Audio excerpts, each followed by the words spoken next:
What's up, everybody? This is John Q. And this is Alex A. And you are listening to Free Music Reviews with Consult Q&A. You can catch us live on twitch.tv/allmyhomies or youtube.com/allmyhomies every Wednesday night at 8:30. And you can visit our website, www.consultqa.com, to submit every Wednesday. Follow us on all social media at Consult Q&A. Boom. Shouts out to everybody who is joining us. Welcome to the stream. Shouts out to Said Life. I see him in the building. Mm-hmm. Who else we got in there? DJ Mari, what's going on? Where's my mouse? There it is. DJ Mari, what's going on? We got Justin Crow Ward, no longer the Crow. Oh, I'm super low. Hello. Super cute. Well, maybe now I'm in your Oculus Rift. Alex, are you super low? I'm gonna turn you up now. Am I there now? Yeah, I think you're there. Okay. 'Cause, I mean, in my headphones it sounds fine, but I don't know, guys. Eduardo says I've been trapped playing Baldur's Gate. I don't know that that's called trapped. I think that's just sacrifice. Yeah, no, Baldur's Gate is fire, man. It is. It's good. I think I've got 3 hours into it, so I just made it to the first town, and I've been and so those 3 hours, I was like, damn, I could be doing something else. That feeling is exactly why I'm playing Elder Scrolls Online again. Because they did that new update. Yeah, so I didn't even look at that. Yeah, I didn't. It's because I hadn't played the game since my wife got the PS5. And so I played it with the upgraded graphics and frame rate. Oh, they upgraded the graphics? Yeah, just gave it a little boost, and the frame rate is a little bit smoother, and it looks like it feels pretty nice. Nice. Okay. So, yeah, I mean, maybe one day, I don't know, because I got Baldur's Gate for free. Same. Maybe when it comes for PlayStation 5, I'll actually jump on it then, because I can easily get up from the PlayStation 5 versus a computer, sitting at a computer desk. Yeah, I hear that. Maybe that's when I'll really dive into it. But right now, I got about 3 hours in. What's up, Weatherman Dan? Yep, Weatherman Dan's here finally on YouTube. Shouts out to him. Who else? We got Yeezel. That's Yeezel. Yeah, it's Yeezel. Yeezel Diesel. He's here. We got Mr. Altismo. What's going on? We got Macy. Thank you. Macy Saucy. I'm guessing. Yeah. Shouts out to them. They're over there on the YouTube. Never seen them before, but what's up, man? Welcome to the stream. Welcome. Who else we got? We got Jalen vs. the World is here. Shouts out to him. And Blake. I don't know if I gave Blake a shout out. Shouts out to Blake or Blackie. Uh-oh. Yeah. Uh-oh. All 3 hours are in character creation. Searing's here also. Oh, Searing? Yeah. Shouts out to Searing. All 3 hours in character creation. No, I think I spent about an hour in character creation. That's why I've only gotten to the first town. I had to make sure my dude looked black enough. You know, how they do in these games, they don't really give too many black features. So I had to make sure. Walking nighttime. Yeah, no, he's not. I mean, they had good skin colors, so I feel but I just had to make sure, the hair and the facial features, he was like, okay, let's represent. They got dreads and stuff, but I was like, these are kind of nah, it's a little too much. Okay. So, I had to find something that made him look black enough, and then I had to go Bard. So.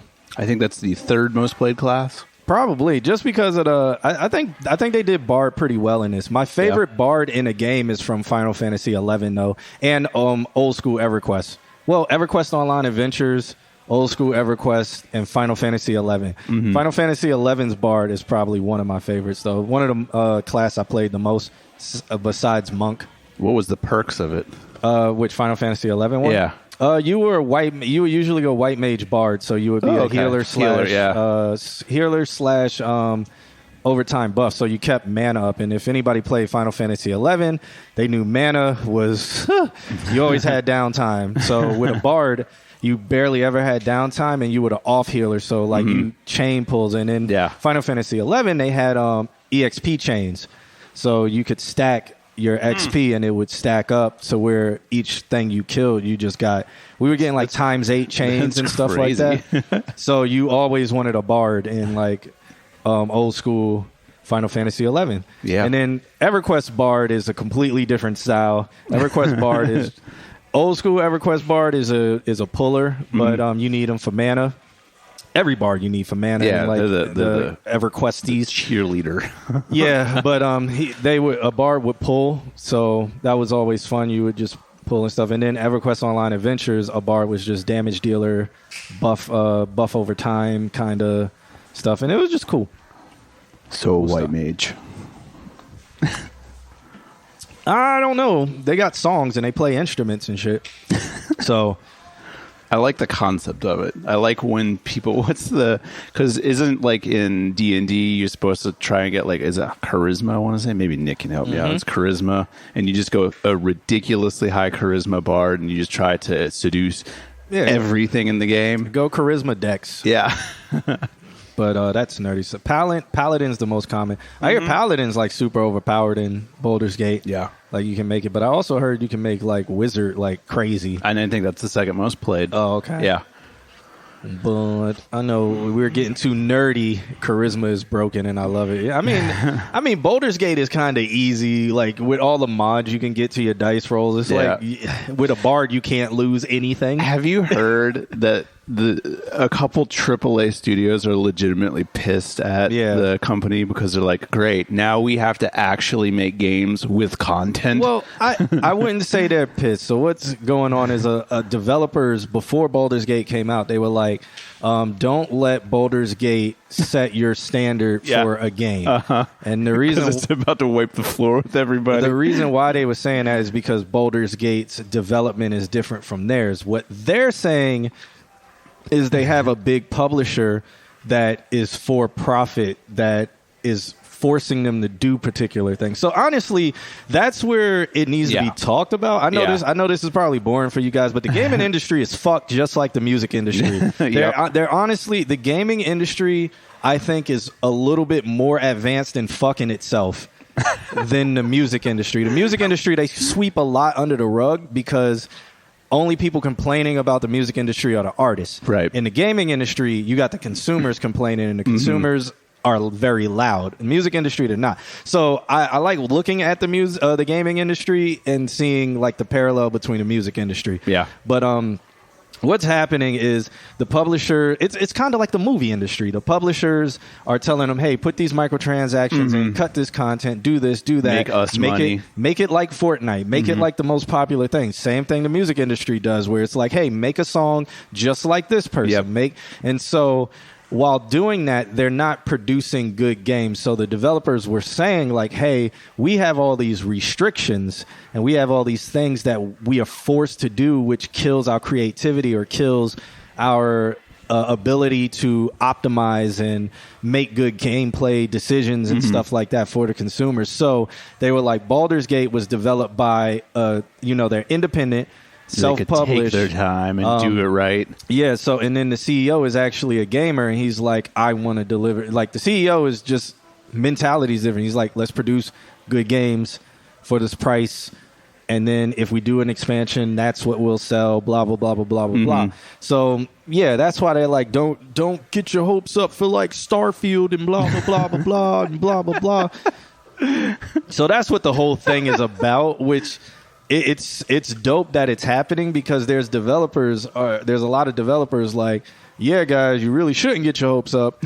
And then there's other developers like, people should get their hopes up because this is what gaming should be. And it's like, I see both sides of the argument. Right. I know why the other developers are saying don't get your hopes up, but I don't agree with them because I want people to get their hopes up. So it forces the companies to actually produce and make good games and get rid of microtransactions, which they never will because y'all motherfuckers keep buying them.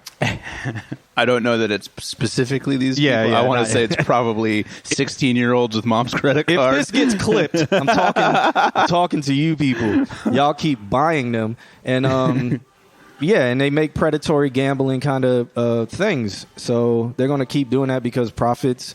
We live in a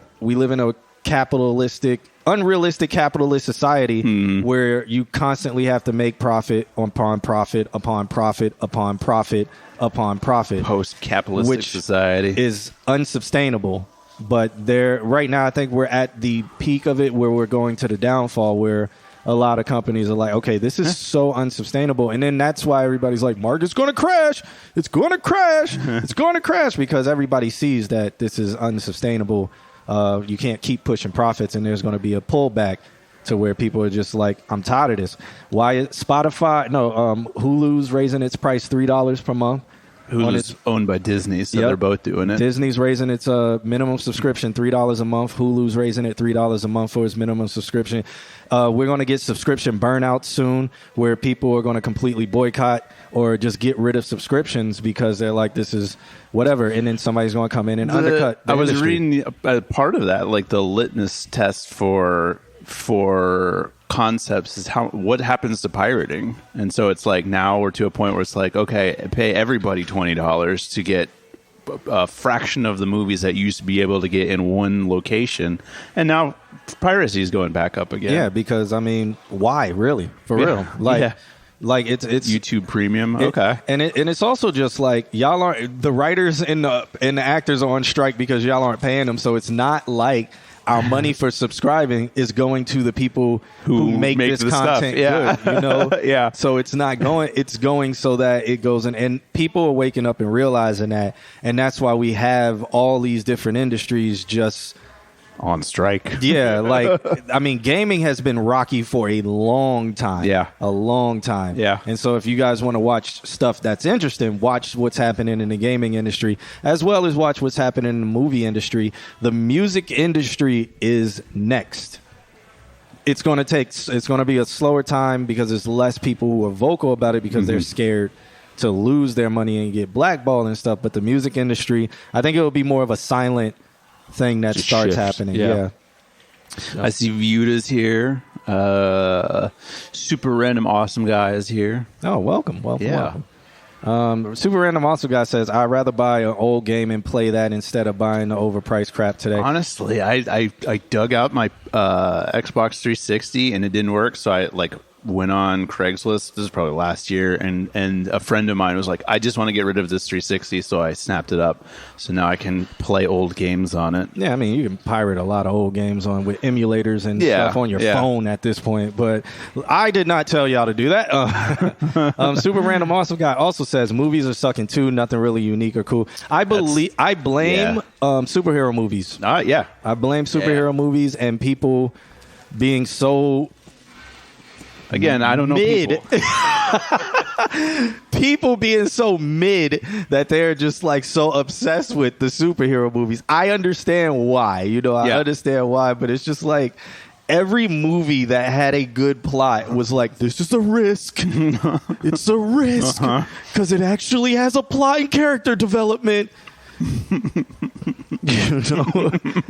No movies wanted to back it or anything. Nope. Same happened with anime, but we'll go down that. We've been down that. What was it? What's that indie studio? A24, and they're like the only movie studio right now that the SAG-AFTRA and all of them. They're like, yeah, you guys can keep making movies because you pay. I didn't know that. Yeah.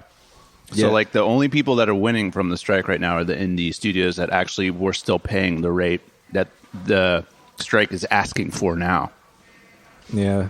It says, nah, it's not just superhero movie. Everything sucks now. It's horror, action, drama, romantic comedy. So I've found some good action movies or like psychological thriller movies, but they go straight to streaming platforms and nobody ever hears about it. Yeah, that sounds about right. Dragged Against Concrete is fucking amazing. If y'all have never watched that movie, watch Dragged Against Concrete. And I don't think they got any shine because Mel Gibson is in it. Yeah. And just because Mel Gibson was canceled, I guess. So it didn't get any shine. Dragged Across Concrete. Watching the whole time I was watching that movie, I'm like, this is a good fucking movie. Like the whole time I'm watching it, I was like, damn, this movie's good. And then when I finished it, I was sitting there like, damn, that movie was good. I was like, I'll watch that again. But yeah, Dragged Across Concrete, really good movie. If you haven't seen the other one that we were talking about? Oppenheimer's good. Oppenheimer's good. The one that's on Netflix. They cloned Tyrone. Oh, they cloned Tyrone is good. I saw a lot of people talking about, it's not good. I don't know what everybody's talking about. And I thought it was fucking fantastic. It's interesting, the people I see saying that. I'm just like, you don't understand. Right? Yeah. That's a different level of sci-fi. Yeah, so Tulsa King is Flames. Is that the one with Sly Stallone? I haven't seen that. I want to say that's the one with Sylvester Stallone. What do you think of the Joker movie from 2019? So, if that's not The Dark Knight? No, it's the one with Joaquin Phoenix. Oh, see, I didn't wait. Joaquin Phoenix is The Dark Knight, right? No, he's the last, the quirkier one. Oh, so no, I didn't watch that one because by that time I was already tired of superhero movies. The only thing with the Joker I have watched was the really good one with what's his name? What is his name? Who ended Heath up? Ledger. Yeah, Heath Ledger. Yeah. To me, I can't imagine another Joker. He would good. He would really fucking good. Joaquin Phoenix? No, Heath Ledger. Heath Ledger. Yeah. Yeah, I can't imagine. I felt like that was like what I would want the Joker to be, where it's just like, damn, I kind of agree with him. I mean, so what he did was they gave him a lot of quirks, but instead of his root being like evil, his root was anti-society. Like when people are like, "Oh, you're so antisocial," that's not what antisocial is. Yeah. Heath Ledger's character was antisocial. It means you are literally doing things against the norm of society, and that's why he was burning the money, because he's like, "This is the root of society." Yeah, and I mean, one of the only evil people in that movie was Batman. Yeah, let me stop. Here we go. Didn't Batman kill everybody? Everybody in the movie. It was Batman's fault. Joker just set it up. You know, he had a choice. Let me stop. The Joker movie is not a superhero movie. It's a fucked up movie and a very, very good. So, wait. The Joker where it's like his early life? Yeah. Oh, I did see that one. Yeah, no, that one was really good. That one was really, really good. I still think Heath Ledger's Joker better. Yeah. But that was a really good Joker. It was a really good take. It was a really good one. Yeah, for sure. I was cool with it.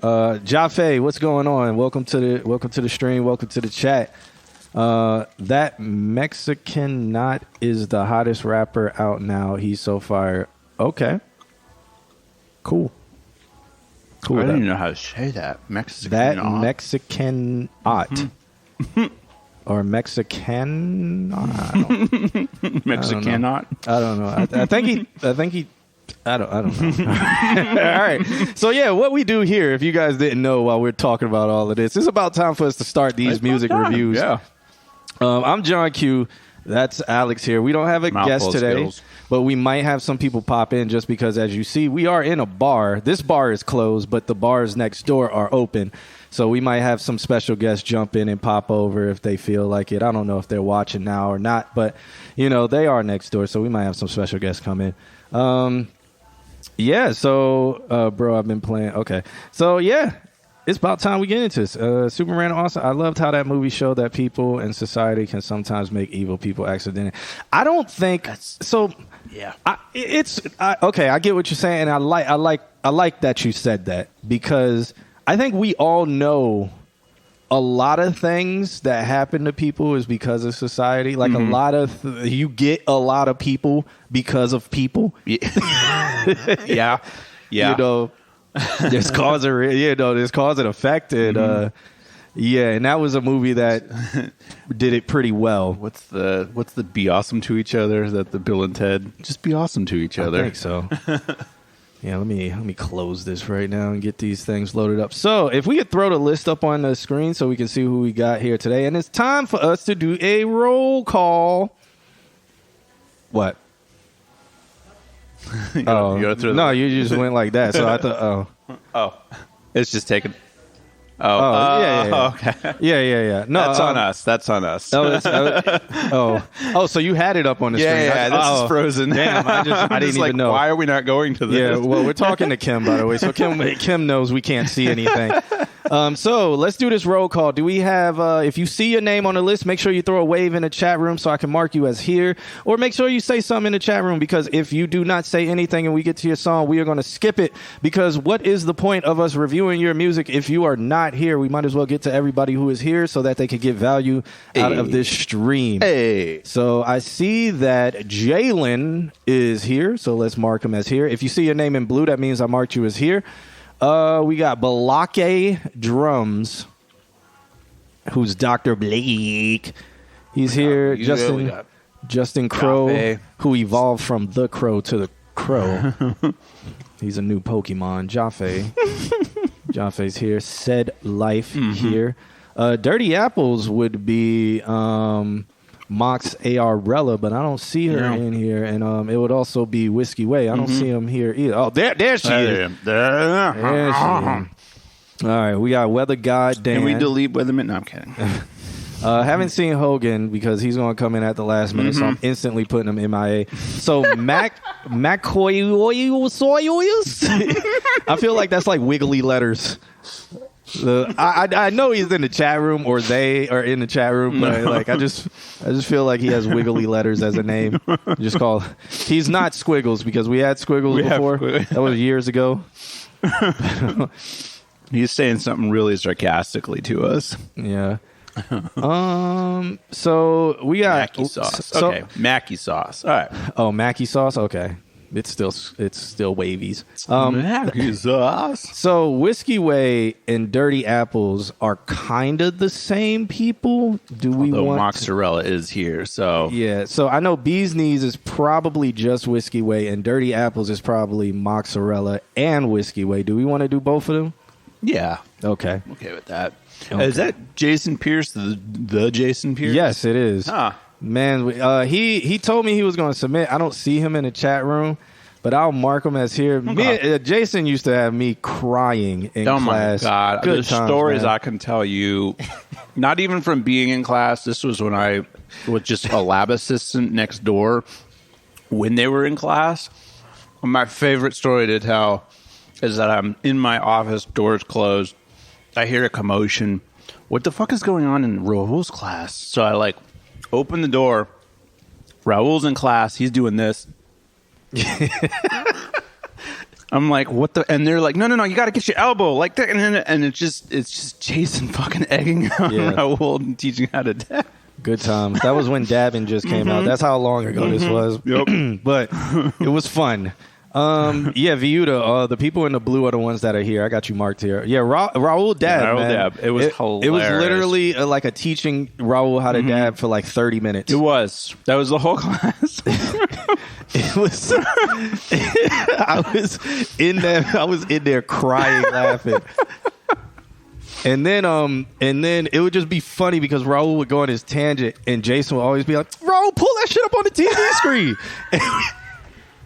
And Raul would end up pulling up YouTube, and he would just keep forcing Raul deeper and deeper into rabbit holes, man. It was always the funniest. We got nothing done. That was sound 2, right? It was sound. No, because that's back when we had Raul for. See, all right, guys who've had Raul. We had Raul for fundamentals of sound, psychoacoustics, sound 1, sound 2, and music production. And post-production. Post-production. I think Joe is teaching music production. Okay, yeah. Joe was music production. But we had Raul for... So that's how much Raul we had. So by the time... I think we were in sound 1 when Raul was dabbing. So by the time we were in sound 1, we had already had Raul's class. That was our 3rd time having Raul.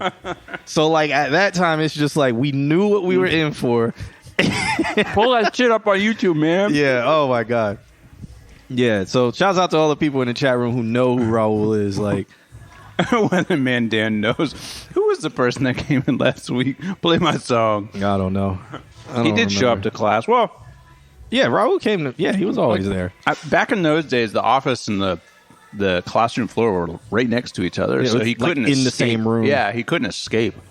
If Raul was in his office, he was in the class. Mm-hmm. So... Oh, Said Life said Raul hated him. I didn't even know you went to Valencia. Oh, I think he did tell me that years ago. Yeah, man. Good. Those were some. It was fun time. This is old building stuff. You noobs don't know about. It was a different time. Recording in closets. Honestly, though, or like the lab assistant office having the same. It was back a hallway. Wall, yeah, and having the same back wall as the A studio. So when shit got crazy, I could just lean back and bang on the wall, and that shut things up.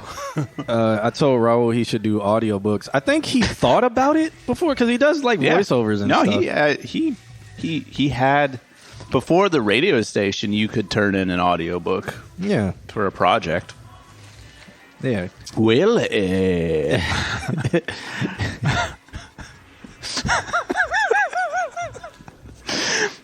so the ring went to the one thing. So this is something I know we're going to get to music, guys. So one thing I want to tell everybody who is at Valencia right now who have never heard this before, and this is no knock to the person I'm going to say this about, but when I tell you this, you will never be able to unhear it, is that Peter sounds like Winnie the Pooh. You will never be able to unhear it now. So yeah, that's I wanted to ruin y'all lives real quick. But all right, let's How am I supposed to go back to work after hearing this? Whoa, Blake, don't disrespect Peter in this chat room, man. Peter is fire. All right. You probably just had a bad experience. Write down in the chat room while you're saying F Peter. Like, write that down. Leave him be. I saw Winnie the Pooh in Spanish. Oh, is it a different voice? Doesn't Peter speak Spanish? Probably. Yeah, I think he speaks like 10 languages. Probably. I mean, the thing is that he's rooted in Dutch, so he can speak German and he can speak English just from speaking Dutch. Yeah. Blake says 4 bad classes in a row where he never grabbed anything or opened any assignments, and Justin will agree. Huh. I mean, Peter, it depends on because Peter had recently gone through a lot. Yeah. So, you may have just had a bad, which sucks because people are like, keep your personal life separate from that. But Peter really had a hard patch with, his wife died, right? Mm-hmm. His wife died. Like, she got sick and he was taking care of her, plus doing all these things, man. And, he was putting in a lot of work outside of school, just trying to keep his life together. Yeah, I think Peter was kind of hiding from grief by working. So he was. I think that was probably during that time when, and then they kept denying him for stuff. Like, there's a bunch of personal stuff, man. One of the most hard things, but it speaks to his character was that. I mean, the job position that I got, it came down to me and Peter. And after all was said and done, he gave me a good handshake and was like, "Hey, congratulations!" Like he really was happy that I got the position over him. Wow. So he's a very down to earth person. Yeah. So sorry, guys, that y'all had a bad experience, but yeah. Always ask Peter something, though, if you do have a question. He's probably one of the best people to answer. Yeah, and Yasel says, I learned so much when it comes to hardware through Peter. I got my job at uni because of him ages ago. See, Universal, yeah. I'm sorry, Blake and Justin, y'all had a bad experience. But, yeah, Peter, I always recommend his class. But he did have a rough patch. Mm-hmm. I put in a good word for you, Alex. That's why. All right. Blake knows people. All right, so let's get this started, man. We got Jalen versus the world up first because DMAR hasn't said anything. I haven't seen DMAR say anything. I haven't seen him. I'm a mark him as MIA. We got Jalen versus the world sent over a track called My Hero Academia. He says, "Let me know what you guys think of the mix and master." Stop using what is that, isotopes? I mean, hey, I think this is the first time he's ever asked. So let's give this one a shot. Okay. Everybody in the chat room, also let Jalen know what y'all think about the mix and the master. He says, I mixed this one on FL. Okay. Okay. He did it. He's admitting that he did it himself. Okay. All right. Because he never admits. This is called progress. Yeah. I feel like he is the first step, right, is to admit, right? He's learning to stop lying. All right. So you are on the road to healing, my friend. The first step is to admit. All right. Let's. What if it's an actual good song? Hey. Cool. All right. Let's listen to it. My Hero Academia FL Mix MP3.mp3. We'll talk about it later.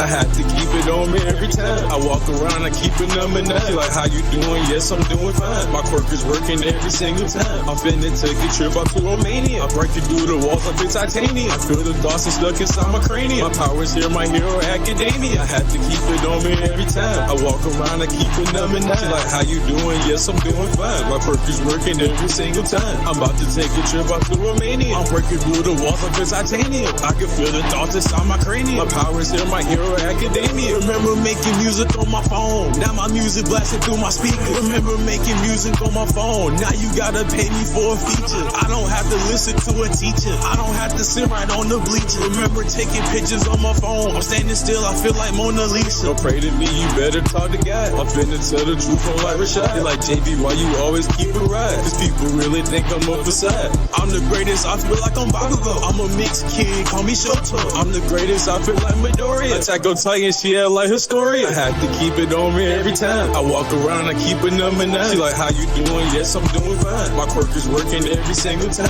I'm finna take a trip up to Romania. I'm breaking through the walls like it's titanium. I feel the thoughts are stuck inside my cranium. My power's here, my hero academia. I had to keep it on me every time. I walk around, I keep it number 9. She like, how you doing? Yes, I'm doing fine. My quirk is working every single time. I'm about to take a trip up to Romania. I'm breaking through the walls like it's titanium. I can feel the thoughts inside my cranium. My power's here, my hero academia.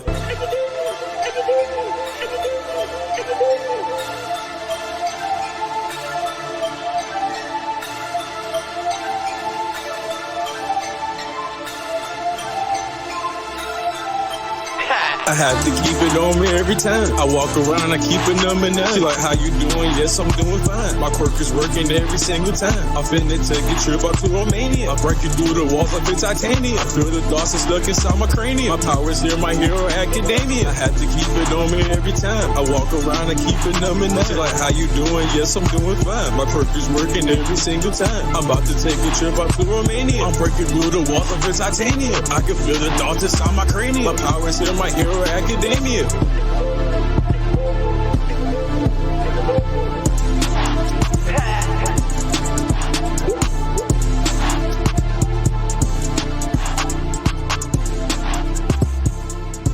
All right. So I see what the chat room's saying. You want to go first, or you want to? Nice fade out. Yeah, he faded out. Faded it out. He also didn't use. He used auto tune on ad libs. He didn't use auto tune on the main vocals. I think that's progress. One thing I think he might be suffering from, and everybody in the chat room is mentioning this, talking about it sounds off. I think he has kind of not like latency. Yeah. So when he's recording, his buffer size. So it's not that he's off. It's just that by mixing it, it's pushing him later because of how the sound is. Yeah, he probably did it on beat, but it recorded off beat. And so I think what you got to do is go into like your IO setup. I don't know what they call it in FL Studio, where you when you change your setup. You change it to like, you probably need to go 256 kilobytes per second for your buffer rate. Yeah. Yours is probably set at, I think FL defaults it at 1,000 something, because FL isn't usually done for vocal recording. Okay, that makes sense. Yeah. Yeah, buffer 64. I'm pretty sure his computer would explode. But I think that's what he might be suffering from, because I can't imagine he did the whole song perfectly off. We've heard this before, and it wasn't off before. It wasn't. So I'm thinking that what you're saying is the case. Yeah. Yeah. The flow feels just perfectly off. Like, yeah, right. So that's why I think it's a latency thing. Yeah. Weatherman Dan says, latency aside, I think his flow he's trying is foreign to him. No, he's done. This is a song he's done before, and he did that same flow. He just had hella auto-tune on it. Mm-hmm. So, I actually like the way his voice sounds in this compared to, I don't know, the last 10 that he sent us or something. But I think it's what you said. I think it's taking the auto-tune off has let his voice not be just one big auto-tune artifact, but actually have dynamics and have frequencies to it. He just told on himself. He said, yeah, the link sounds better. He said, I was just messing around. I removed the vocals from the original track. So what he did was bounce out his vocals and put it over a different beat with no effects on it. And so that's why it's off, because he's deaf and can't hear that he's a few milliseconds just too fast. And that the beats take the win, man. The beats are probably 2 different BPMs from what his vocals were. But it's okay. Just go back and tweak it a few milliseconds. Zoom in really, really, really close to a downbeat, and then put that word on the downbeat. You're good. I don't know what to say anymore. I guess he wants about the mix. The mix. I'll go back to what I was just saying, which is by you not using all that auto-tune, you actually let your voice sound like a voice. And what you were saying about how he used it for the ad-libs and some effects in there, I thought that was it makes for an interesting thing to listen to. Still not my cup of tea, but higher ranked than some of the other things. I think this is a big step forward in my opinion. He said, how is the master? I don't think it was mastered at all, but it was loud. It was a loud master. I still think it suffers from the vocals sitting on top of the beat, but we don't get that sense of it because it's been smushed together. Pretty sure you just put a limiter on the master. I'm pretty sure you do. Pretty sure it's not mastered. Should we tell him? I am pretty sure it's not mastered. At least you didn't put a really fucking pumpy compressor on it. Yeah. Fell for the BPM equal 120, and it's actually 120.9. Yeah. It's about a millisecond off, or like too soon, so it's probably 119.9. It's sliding ever so slightly. I don't even know. Like Lander would have done something different. I think this is just a heavy compressor. He was like, Set Life says FL Studio always has a limiter, so yeah. There you go. I think you just turned it up. I think this would be, if you wanted to go with this loudness, you'd have to pull the vocals down and let them sit into the track a little bit, which you could do because it's sounding better. Like, you did a good mix. Now you can afford to pull it back a little bit and let it sit in the mix, in the music a little bit. So, but I think this is progression. Okay. I think so. That's my opinion on it. I'm glad he just didn't lie that he did this himself finally. So he had a good long talk in the mirror with himself. Shouts out to him. Yeah. For that, Yeah. I'm here for this, man. I am so here for this character development. Yeah. I love seeing Jalen grow right before little boy into a man. Right before our eyes. I'm still upset he came to Orlando and didn't hit any of us up. Didn't hit any of us up. He was in Orlando for like 4 days. The only reason I know this is because he was posting pictures nonstop. He was posting pictures at Disney being a tourist. And he was in Orlando and he didn't hit anybody up. We could have showed him the ropes out here. Showed him the street life. Can't wait for season 2. Season 2's been like a year and a half coming. I can't wait for season 2 also. It's the JVS redemption arc. Start queuing up the montage music. I know, right? From where it started to where it is. Yeah. Now. Me and Alex would need 75% of his career. I swear to God. Let me stop. No. All right, so shouts out to Jalen versus the World for that. Yeah, shouts out. I don't know if he want advice on what he can do for mastering. He was you were with Relative. Are we not relatives? We have watched you grow. That's what relatives do. We've given you advice. If you send us your address, we'll send you birthday cards. Do you have any tips for mastering on the side? The mix, you felt like the vocals were a little bit too loud. I felt like that it was a little bit off. He needs to... Yeah, I think the overall mix could have afforded his main vocal down just a little bit. 1 second. Okay. He can't mix it if he just took the vocals from the other song. I know. Bounced them out. I mean, he's just moving one knob unless he stemmed it out and did that. He must have done. I don't recall the other song being this free of auto-tune and sounding this. I think maybe he bounced out raw vocals. That's what I'm thinking. So, but not the stems of them. I think he must have, because the effects that were panning and all that stuff was new. So I think this is probably all of the takes, or like maybe the main stem, and then like cutting and actually doing stuff to it. So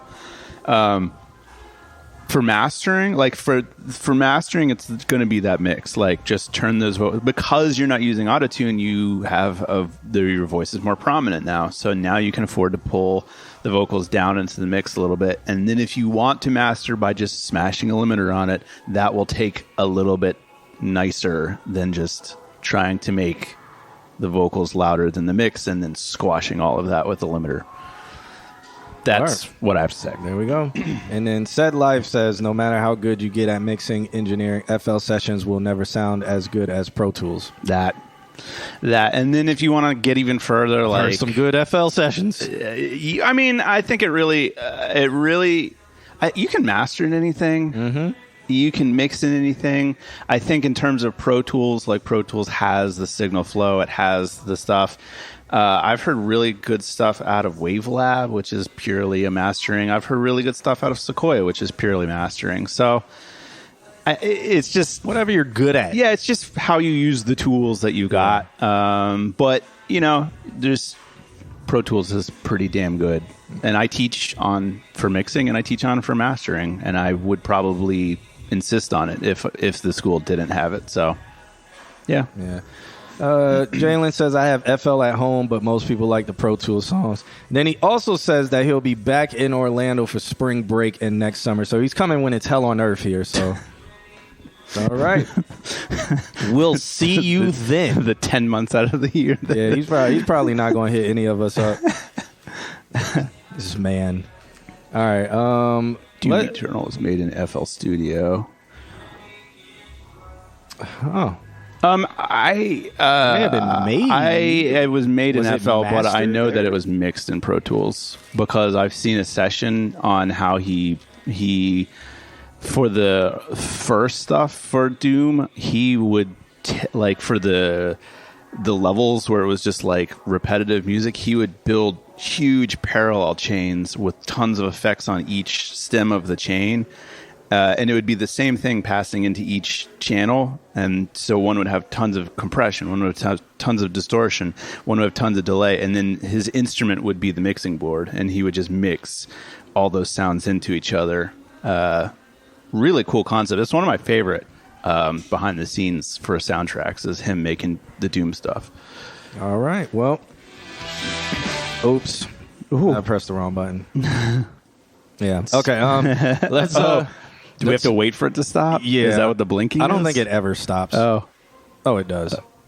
All right, so there it is. Let's go into our next one. All right. Which I'm gonna pull my card on this one. We're gonna do the one by Jason Pierce. Okay. It's called Mama's Crib. He says, John Q, this your old classmate. What's going?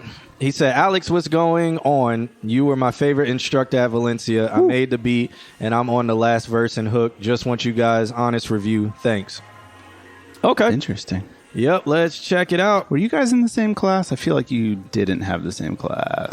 When it came to what? Pro Tools DAW, yeah. I think we did. I think I sat on the opposite side of him. It was Derek. Derek H. Swole ass Derek? Swole ass Derek, yeah. I think he was in there too. Okay, yeah. Yeah. Yeah, I remember you in that class. Good times. All right. Oh, what is this one? I think he said he sent the link. He did. Jesus Christ. And it's not a clickable link, so I have to copy and paste it. Jason, showing his age. All right. Showing his age. Yeah. Yep. Because if you was a classmate with me, definitely over 30. All right. All right, let's check this one out. You know, Whoa. That was pretty loud. Pretty loud. Let's keep it going. So this one's called Mama's Crib. And it says Genre and Big Mike, one time produced by Precise, which is Jason. So Sometimes we're not prepared for adversity. This is a Precise production.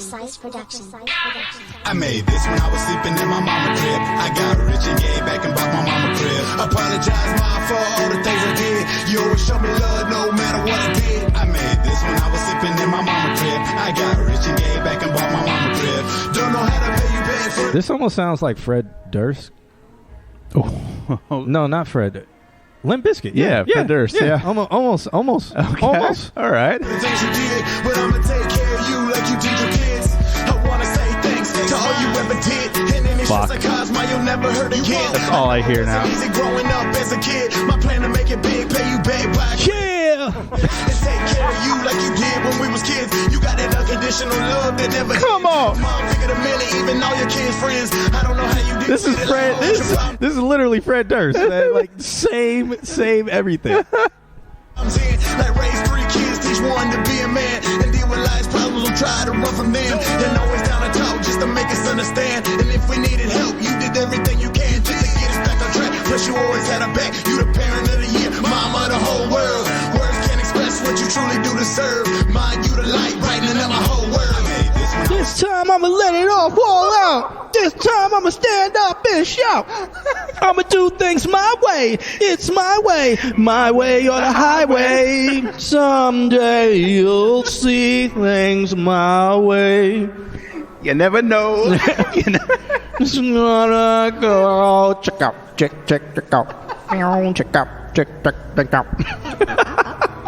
sleeping in my mama crib. I got rich and gave back and bought my mama crib. Apologize, mom, for all the things I did. You always show me love no matter what I did. I made this when I was sleeping in my mama crib. I got rich and gave back and bought my mama crib. Don't know how to pay you back for the things you did, but I'ma take care of you like you did your kids. God broke the mold when he made you. I prayed for the best mom and he gave me you. My pops left age of 5, but you stayed true. If God offered me the world, I wouldn't trade you. I got the world when he made you. Then you and pops made me underneath the shade tree. 30 years later and you still call me your baby. Damn, life crazy, but I appreciate the way that you raised me. Taught me how to treat a lady. Work hard, never be lazy. Jason, take your time when it come to having babies. You been there through my phases. Mary, you amazing. And you beautiful too. You taught me never tell a lie, always tell you the truth. Through all my good and bad times, I could turn to you. Here's your new crib, mama. Enjoy the view. I made this when I was sleeping in my mama crib. I got rich and gave back and bought my mama crib. Apologize, mom, for all the things I did. You always show me love no matter what I did. I feel like it doesn't help that this is in like the same key as every Limp Bizkit song. I did it all for the nookie. Yeah. Come on. Then you can take it It's what it is. and stick it up your It's in the same. It's in the same like cadence, the same speed, the same key, and then the same upper shrill kind of voice. Yeah. So, It's cute. song wise, I mean, this says it was uploaded to SoundCloud 8 years ago. I mean, it sounds very Limp Bizkit-y. So, maybe if it had if it went full Limp Bizkit, Yeah. I think it would just, I think it would work well. Like it's okay song. It's not bad. The concept's good. It feels very topically like Limp Bizkit would have made this song. Yeah. And I almost feel like it needs to just lean a little bit more over into that, like maybe get some like, yeah. And I think that's what it's missing is, I mean, you could call it song for my mama crib. So bad song for my mama crib. Yeah. come on. Yeah. Q wants to get yelled at, basically. Yeah. I mean, I feel like if you want to simplify what he's saying, some ad libs, some things on top.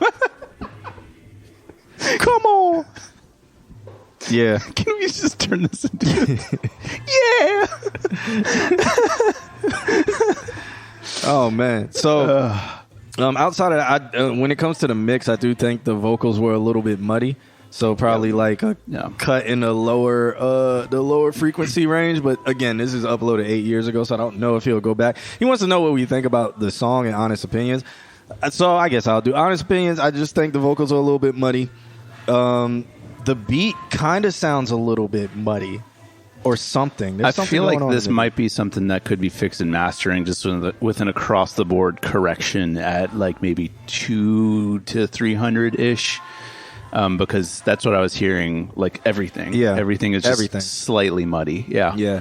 Guardo says this song felt like I was playing Tony Hawk Pro Skater. I know. There like, you go. it's a feel-good song. Uh-huh. It feels kind of like springtime where it's not too hot and you're just outside chilling and stuff like that. Granted, and the topic is, I like the topic, man. You know. Yeah.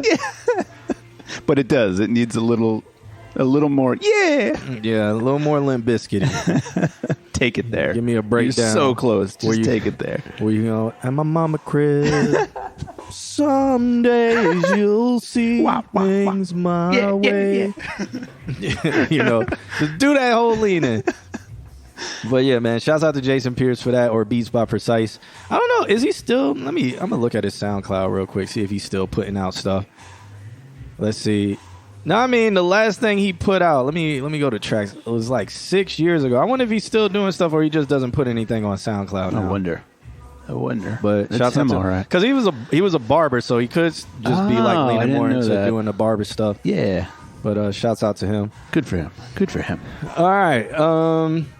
Yeah, and shouts out to everybody who is in the chat room. We're gonna roll over into the next artist that we have here is Whiskey Way. Sent over a track called Bee's Knees. He sent no love letter with it, so I don't know what we're listening for. We're probably listening to Tell Our Opinion. This song. So let's get into it. Yeah. It's called Whiskey Way Bee's Knees .wav. The WAV file.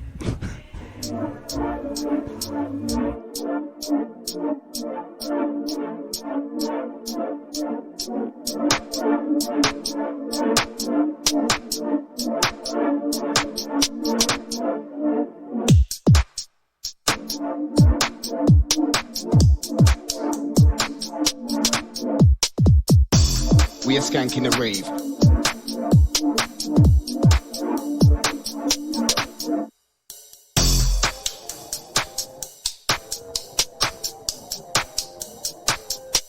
This song is like playing as if it wants to go UKG or freestyle. Like it's like it hasn't decided yet. What are we about to do?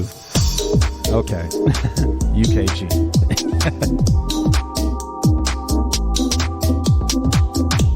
We are skanking the rave. Run with coke, no shamps in the rave. Crowd go mad with the bassline drops. It's a vibes and ting, no shanks in the rave.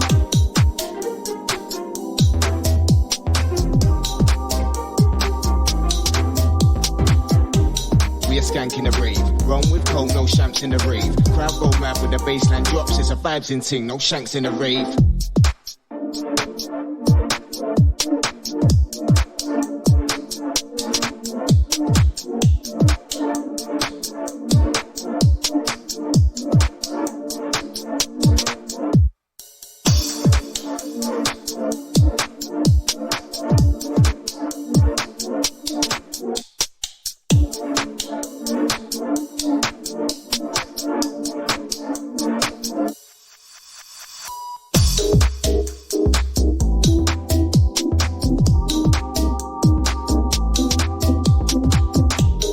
Skanking the rave. Run with coke, no shamps in the rave. Crowd go mad with the bassline drops. It's a vibes and ting, no shanks in the rave.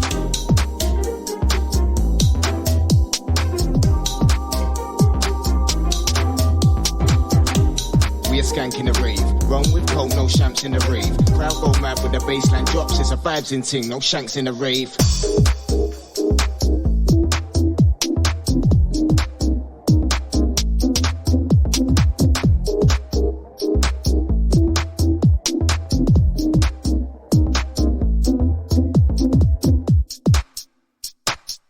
That's a very valid point. Oh, yeah.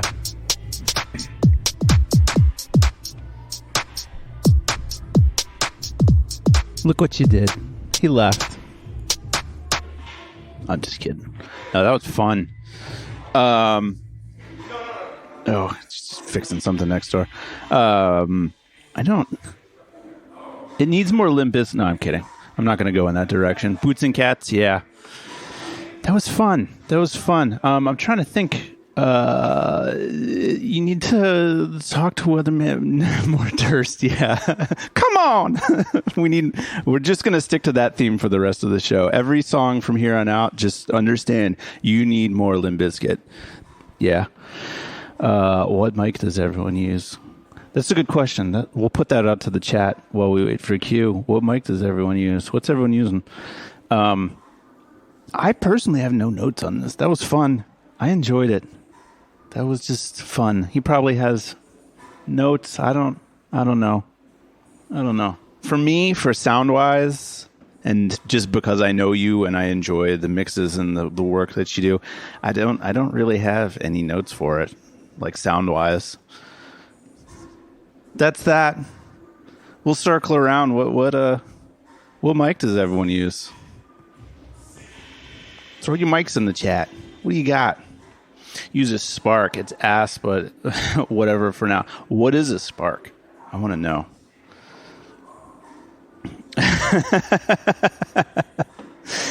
She uses the specifically the USB snowball.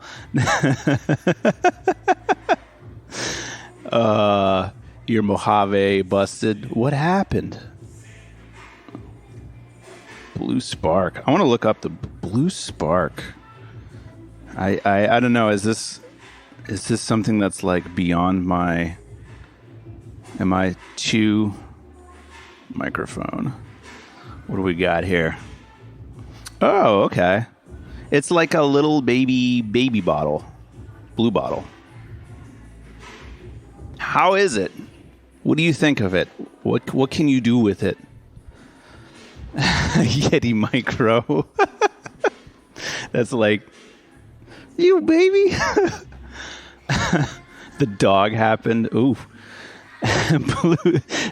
You want to get the lowest setting of Bluetooth that you can get, and make sure you get that like Bluetooth distortion built into it. It brings out the mid range phenomenally. The Spark is okay. A little can. Oh, I mean, isn't like microphones like that they have the top like capsule thing? You can either modify them or you can get new capsules, but I don't know if Blue does that, because there's like certain lines where you can just take the top off and put a different one on with different sounds. Yes, get that, bake in that Bluetooth distortion. Fuck yeah.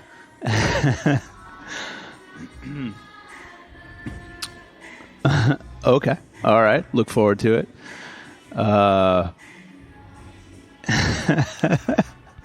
Yeah. Why?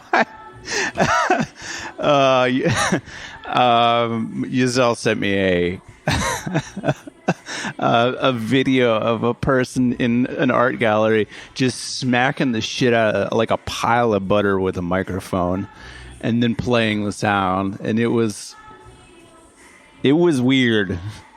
It was weird. And like the gallery didn't have, it was just an art gallery. It's not meant for sound. So it just is like very, I don't know. Ugh.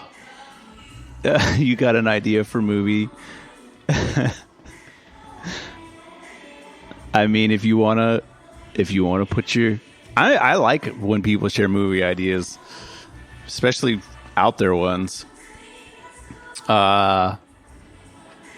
The bottle you can replace the top. Yeah, that's what I'm talking. Yeah, entry. Yeah, okay. I mean, isn't entry level Blue like the snowball? Isn't that entry level Blue? Like, you mean like real microphones? No idea about any type of equipment. I mean, that's what you would use a preamp for. The Rode NT1. I have no problem with Rode. I mean, it's a good get your foot in the door microphone. I think my vocals just sound like that room in Willy Wonka chocolate.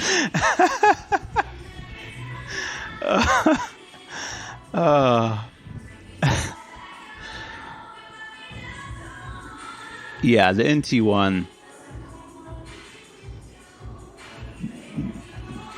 I like Rode for me and Audio-Technica for me are very hit or miss. Searing knows. Searing was in my music production. Giselle, were you in my music production too? I'm opinionated when it comes to microphones, and Audio-Technica and Rode have very, very hit or miss microphones. But I've not really had an issue with the NT1. Snowball. The snowball is the door. Oh, yes, Sylvia Massey shotgunning the piano.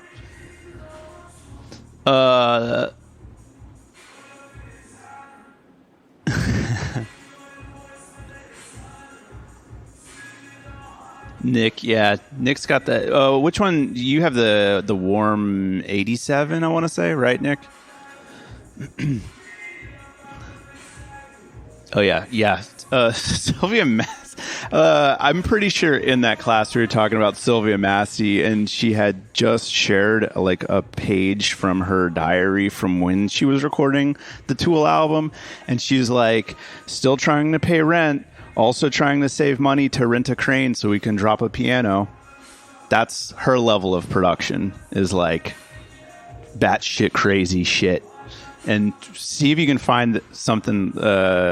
What song is that? It's an old Tool song from Salvo, I want to say, where like part of the song, Let the Rabbits Wear Glasses, part of the song is like them just shooting a piano with a shotgun. And like the whole action is part of the beat.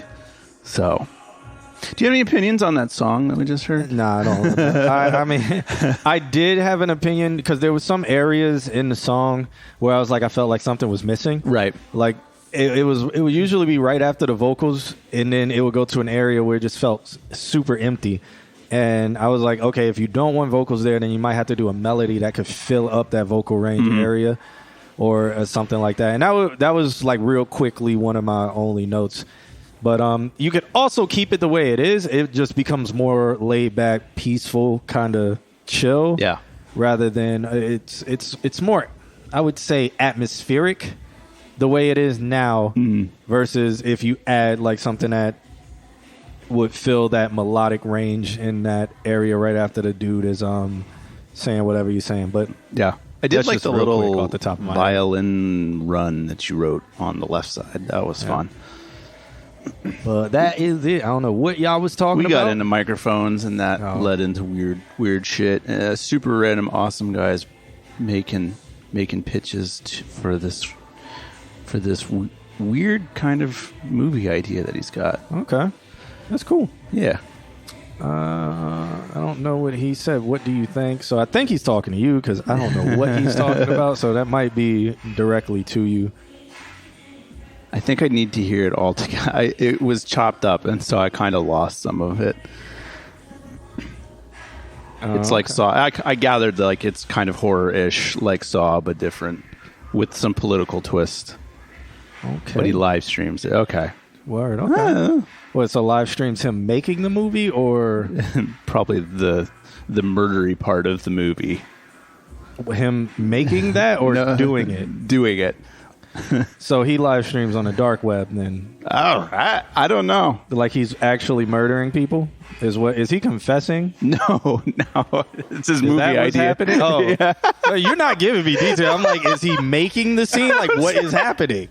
You're not giving me. You're like, no, he's just killing. The scene. You're like, no, it's no. He's murdering killing people. He's Live murdering stream. people. Yeah. He live streams the murder of people right now. Let's go over it. Let's tune out of this and go watch him murder people. No. The title is Compromise or Die. This sounds very dark web. Sounds very, very dark web. And he's on here advertising. The main character forces people to agree on issues or they die. I mean, there's been a few movies made like that. And they all play with the whole, it's filmed online and people bet on people. Dark webby. Isn't that also the premise for every Die Hard movie ever? I don't know. Compromise or die. I don't know.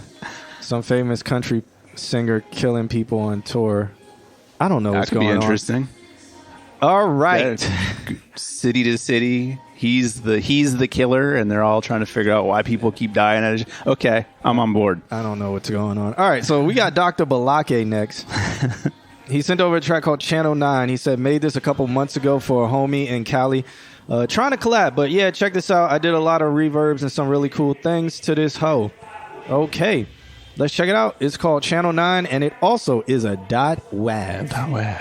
We're getting a lot of wave files today. Shouts out to that.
So Blake says this beat is for sale if I want to come out of retirement. I didn't rap on these kind of beats. He did his blaxploitation talk. Yeah, I didn't rap on these. This does sound 80s, and Viuda is asking who made this. Viuda would probably sound cool over this. Right? I hear some 80s vocals on this, like, send my love from Yeah. you. Send my love away from you.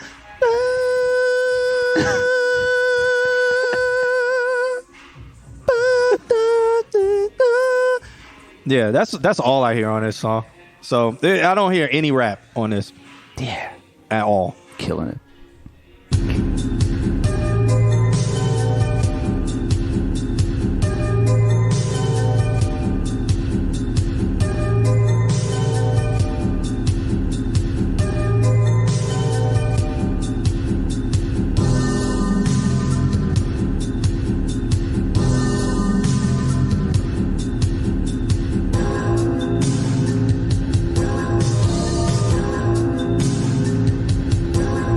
See old CSI montage Okay. or old Law and Order montage with this song playing in the background while they're like in the lab doing unrealistic shit in the lab.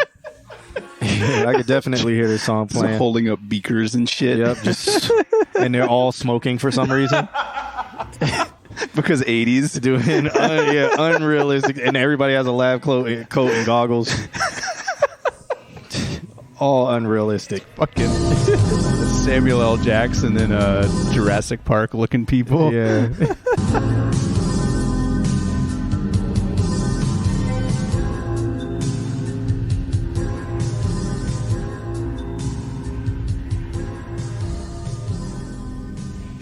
All right. Another fade. So Viuda wants to know, is this a sampled beat or is it all original? Let me know. So that is a very valid question when it comes to collaborations.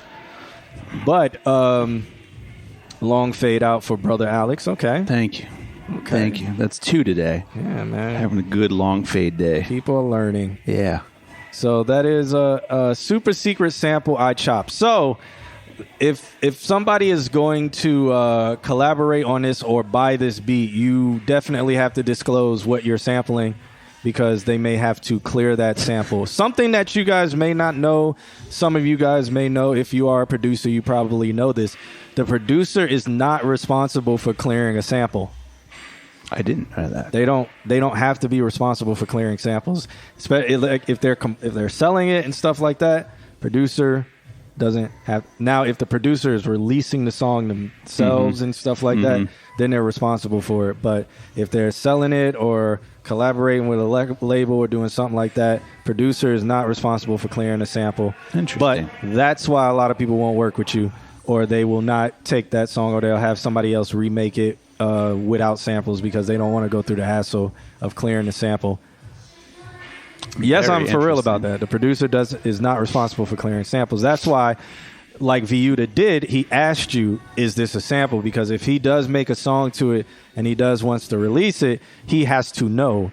So he could potentially clear that sample, at least give that person who you're sampling credit, just in case they come trying to sue him or something like that. Even though giving them credit doesn't necessarily mean they won't sue you. So, Yeah.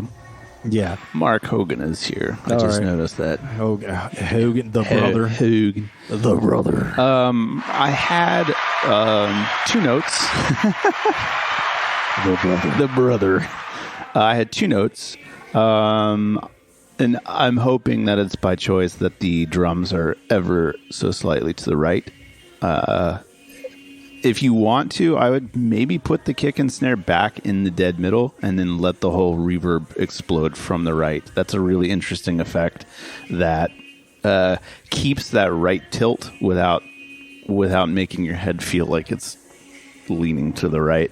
And the other thing too is maybe, I know that they're chopped samples, and so you probably have like perfect cuts on them, but maybe like reverb a transition in there, because it feels some of those transitions from pieces have a very like stark chop to them that I was noticing, and that could be softened just a little bit. That's my only note. Word. And Whiskey Way says, sync people just straight up say don't send us anything without original, that isn't original. Yeah. And that is not, it's very rare that they will accept anything with a sample, because sync anything, they don't want to have to go through that hassle of clearing samples. But I've been in a case where they would have had to if we had sampled something, just because what happened. So I've been in a case where they would have had to, but that's rare. Most of them, if you have samples, they'll be like, nope, send something out there. They'll just go to the next person. They won't even say why not or whatever. Yeah. But they will all ask, is it sampled? Do you originally own blah, blah, blah? And then within their contract, there will also be a clause saying that if something comes back that it was sampled and blah, blah, blah, blah, blah, you agree that pretty much you're at fault, not them. Oh, that's interesting. So you would get sued, Yeah. and not them. So You guys like your snares pan exactly in the middle? And he says, I do that with the kicks. Personally, for me, it depends on the genre. I've heard cool things done. A lot of stuff is center snare, center kick. But I've heard of producers moving the snare like 2 on the pan or like 3 on the pan, just to move it out of the center that little bit.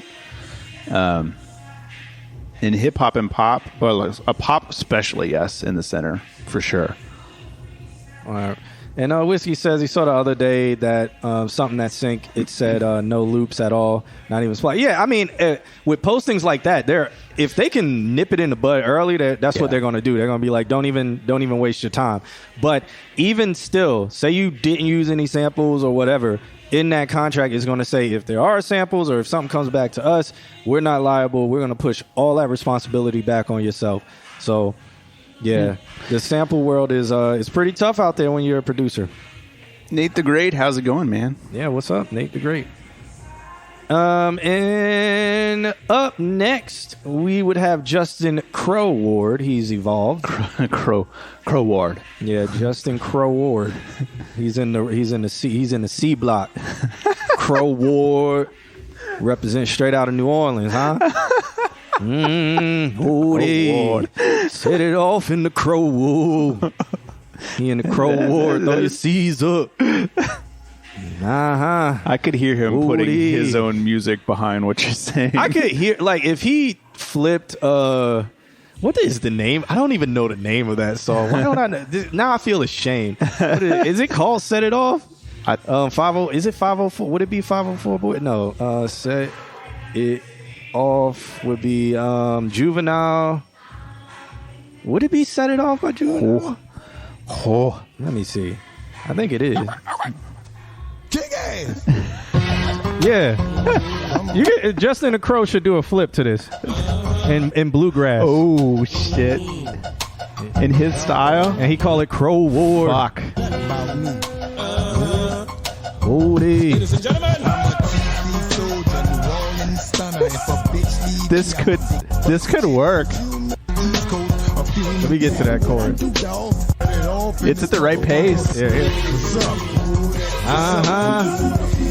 Set it off. I haven't heard this goddamn song in so long. Set it off in this motherfucker. Yeah.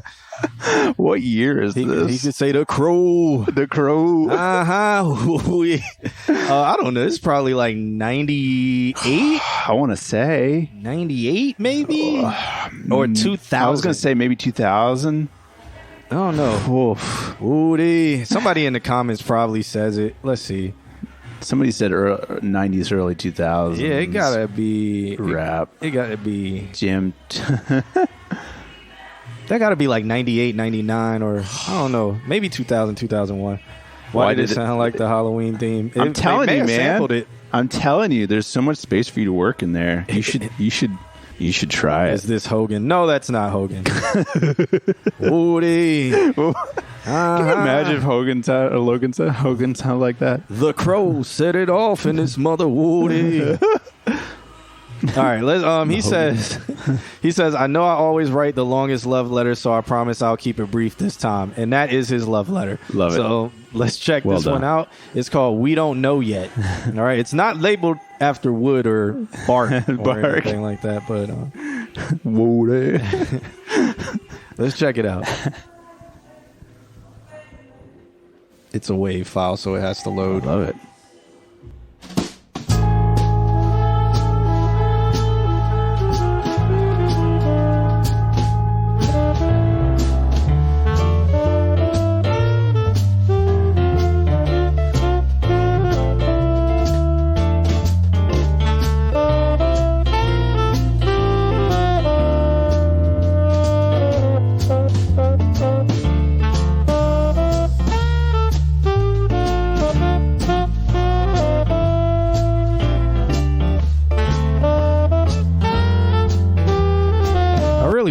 There was a restaurant in Orlando that had this as live music, or like a bar where this was just played and everybody in there was potentially a serial killer.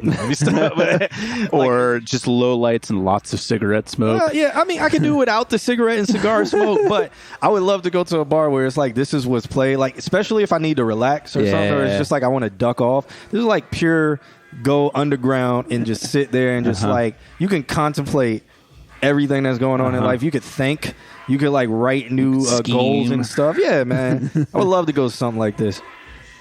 Commit tax fraud to this.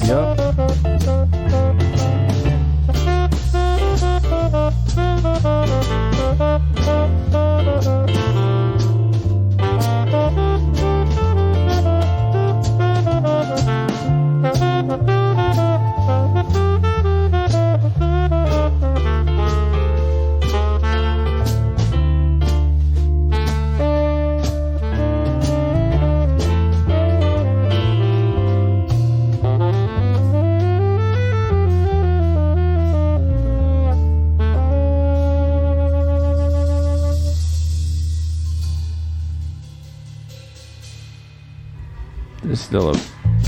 Okay, all right. Just checking.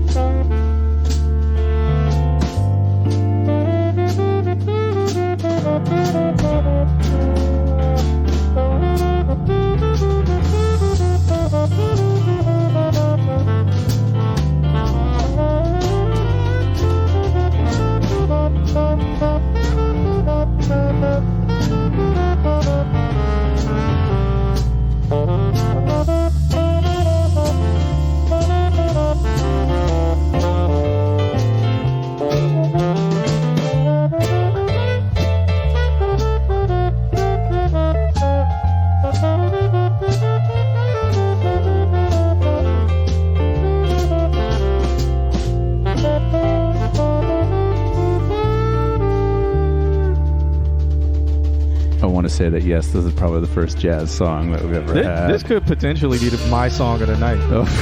Yeah. If it had sax, man, I mean, it does. But like another sax. Like okay. Ulrich Stormcloak type beat.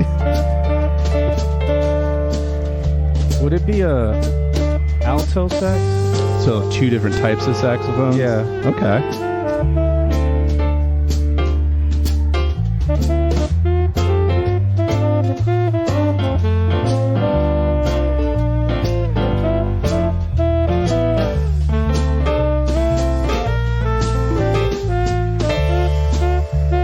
Nate the Great can imagine a man speaking in a low register voice saying some real naughty things. Why are y'all so horny? Measuring penis sizes. Here we go. This is what Nate the Great wanted. Ooh. Yes, baby. As we both measured our penis sizes to the left of what the scrotum would have called the hysterectomy towards your life and your heart, my baby child, baby girl, love you so much. What is happening right now? This is what Nate the Great wanted. Yes, that's it. Oh. As we make love into the storming sun, let it ride, baby. Just let it ride all night long. As the bass tribbles and trickles all over your body, the scrotumizes next to the Goochville.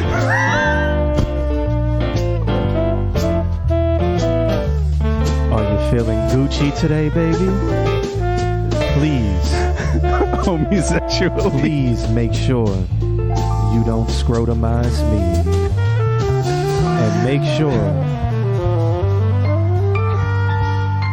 that the Uchi Wally Wally bang bangs. And then it just cuts off. Why did it That's the one just song stop that right needs a nice long fade out. It cut off because of Google. Oh, okay. All right. That's not, Yeah, it was a long fade out, but yeah. oh my god.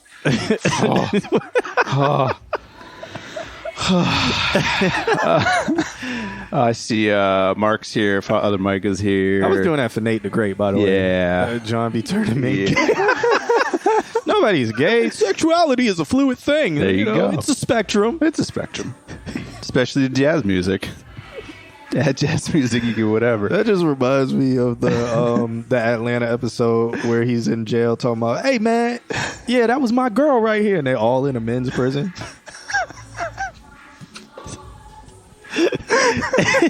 Shut up! You think I'm gay? I didn't say anything. You think I'm gay?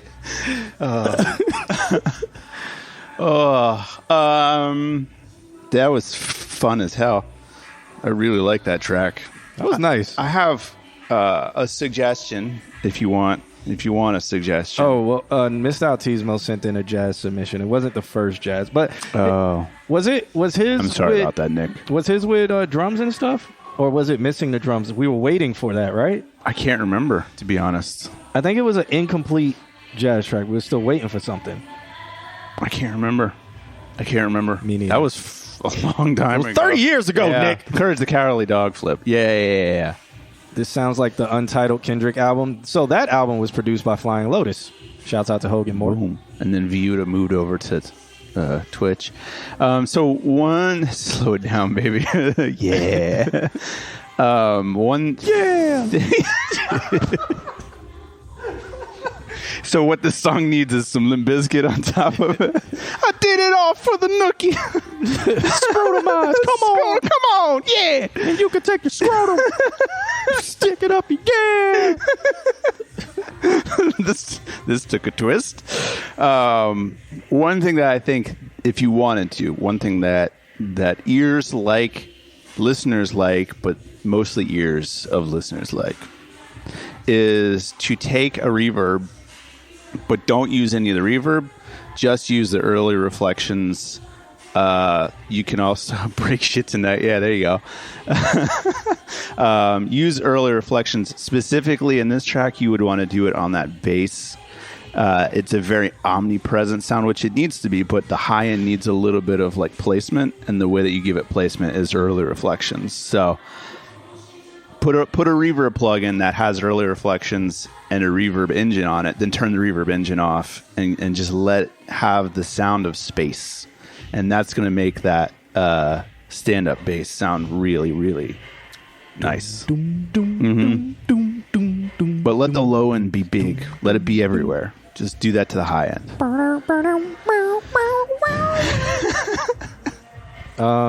Whiskey Wade says he submitted some jazz last week. Nick said the Cat song was jazz. It did have drums on it. Yeah, that's true. That's true. So I this still wasn't haven't- the first jazz Okay. song.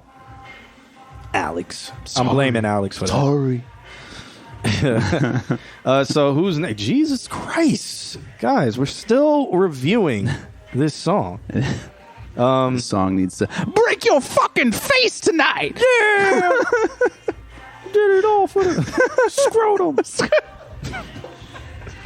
That's what the kids say nowadays. Please don't Gucciamize me, baby, as I dig deep in your soul of what needs to be less than the Gucci field, baby, please. Baby. All right, so shouts out to Justin Ward for that. What did I say about it? I think I said I would like another saxophone. Yeah. I don't know, alto, tenor, something else. Something else! Then we could get trombone shorty in there. No, let me stop. There are currently 6 common saxophones, bass, baritone, tenor, alto, soprano, and sopranino. Okay. There have been 14 different saxophone types, and some of them, while not mass-produced, are extant today, such as the Marizzo, soprano, and melody sax, the C sax. The rest are relatively unknown. Well, shouts out to Weatherman Dan for Googling. Nah, I doubt it. I'm not going. He put knows that on shit him. off the top of his head. He probably does, like straight off the top of his head. Don't ever doubt the God. He knows all. Yep. Did Bill Clinton play? He did, famously. Yeah, that's why Bill Clinton's voice is like that. Put Bill Clinton on this song. I did not have sexual relations with that woman, That's you wanted sexy talk. Monica Lewinsky.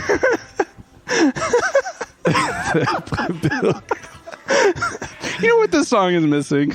Either some Limp Bizkit or some Bill Clinton. Yeah. Mr. Altismo can give a master class on saxophone. You said there were only 2 saxophone types. No, I did not. I did not say that. I said It needs another type. Yeah, I said is it what I needed heard. another type. Yeah. Daniel. See, that's from One of the 2 saxophone types. him making all those beats. He can't hear Music's too loud. certain frequencies. Bill Clinton looked like he about to drop the hottest mixtape of 2000. What does Bill Clinton even look like right now? Isn't he like 90? Yeah. And he's had to deal with Hillary for all that time. So I don't even think so, man. I'm pretty sure they both have Stockholm syndrome. Yeah. Pretty sure. Oh. Mother Earth is pregnant once again. Why did he turn the music up so fucking loud? Oh my god! All right, so up Yeah. next we got VU that sent over a track called "Notice Me." It's featuring MJ Brooks. He says, "Yo, hope y'all are doing well. This song is not what I normally do, but I mix both R&B and jazz together, which I haven't really done before. Hope you guys enjoy though. Much love, always, and never stop doing y'all thing. Thank you so much, Tony Sopranino.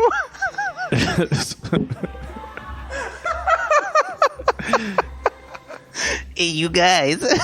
Wait, they had Bill Clinton at the Game Awards in 2022. Why would they do that?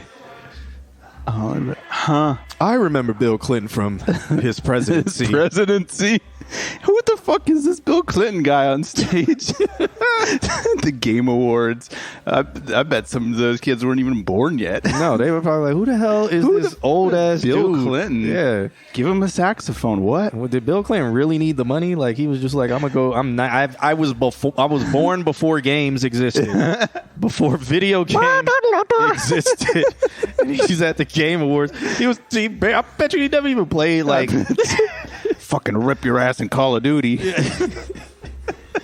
What is this magical box of contraption with the lights are sparkling? I did not have sex with this box. I remember Pong when it came out on the Apple Genesis.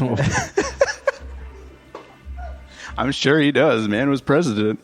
Yeah. He's got connections. All right, let's check this one out by Viuda. Notice me. Feel like I gotta turn it up, or is it turning itself up? Is that what a fade does? in.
that a saxophone?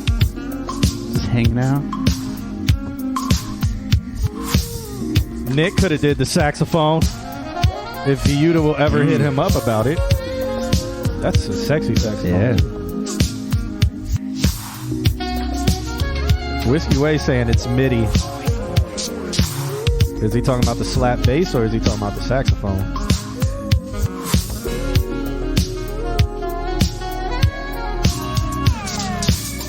Oh, the saxophone. Cool. Is this a long fade too? Sure is.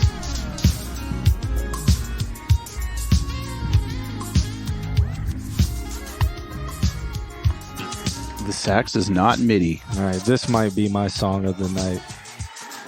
I don't know. The sax can't be MIDI. I mean, if you could be on a key just fucking killing it. You guys seen Seinfeld, right? You know that's not a bass, right? Sure. Ding, ding, ding. So, only thing I really got to say about this is it sounds like the vocals need to come up about 3-ish decibels. Maybe a little bit more coating in some of the reverb at the tail end of some of the bits. Just get it so it has a little bit of space, and it kind of fills up some of that space, and then master. Yeah. Well, this just visually looking at it needs a master. The sax is MIDI adjacent. Yo, there's a rat behind you.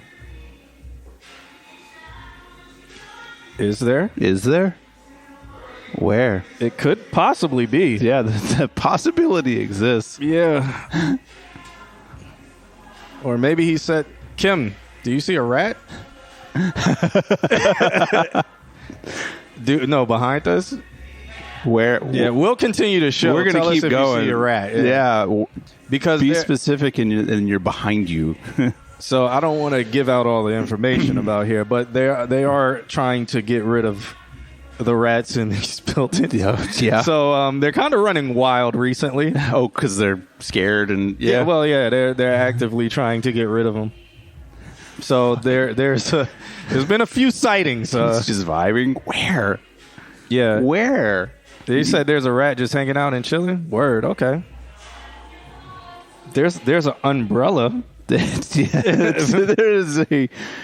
a whiskey bottle back there. Yeah. So There's a little rat in all of us. yeah, I don't know. Maybe I'll show you later. It was on the screen right behind the bottles. Okay. Okay.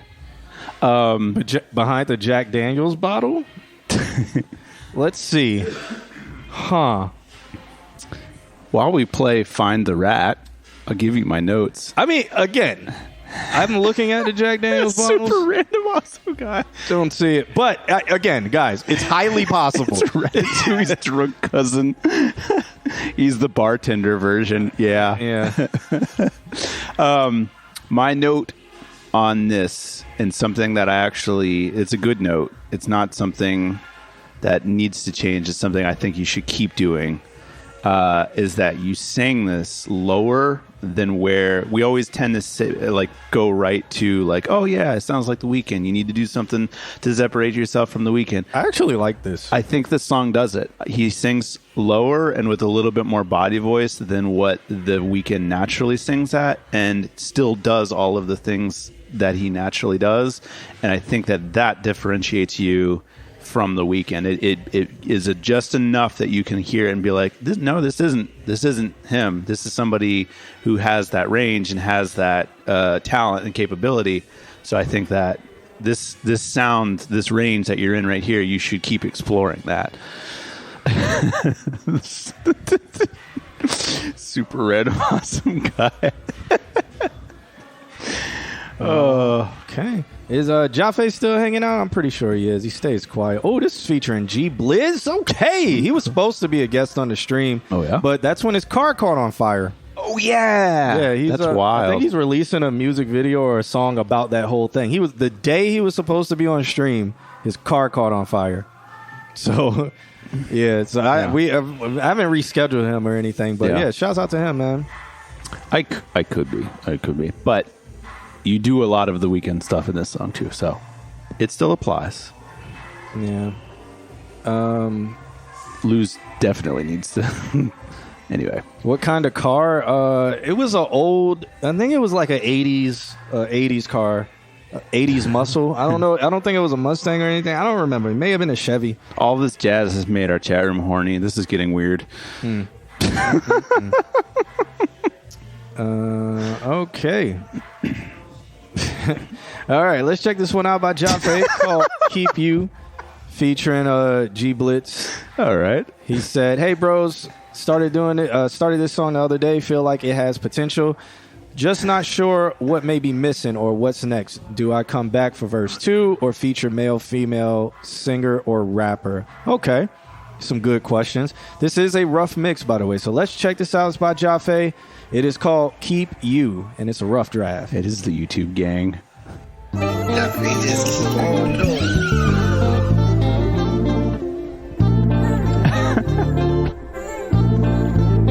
Need saxophone. I don't really do this, but I think I wanna keep ya. Fucking with your movements, now I never wanna leave ya. Take you on the same night, treat you like you're already mine. I don't really do this, but I think I wanna keep ya. Pulling on in the fourth with a game is clutch. It's that real, it's that shit that you can't make up. Lay it down, got them hooked like angel dust. And this thing doing things I can't discuss. Switch lanes, fast lanes, can't hang with us. Champagne, Biscayne, let's flame the Dutch. Sundress, new frames, know you came for brunch. Different game, tell your man stop playing with us. Let me show you what I'm talking about. 2-door coupe when I'm rolling out. Gas on me, never running out. Pull up to the palace, got them showing out. Looking for a girl like Nicki, need a Minaj. Coke shit, pretty face, got a chick in her eye. Heating up in the red, make the temperature rise. We can go to the back, show me all your surprise. Good girl, gone back on edge. Throw that ass up and down, go crazy. Turn your road, tell them girls start hating. Couple bands in the air, make it rain. I don't really do this, but I think I wanna keep ya. Fucking with your movements, now I never wanna leave ya. Take you on the same night, treat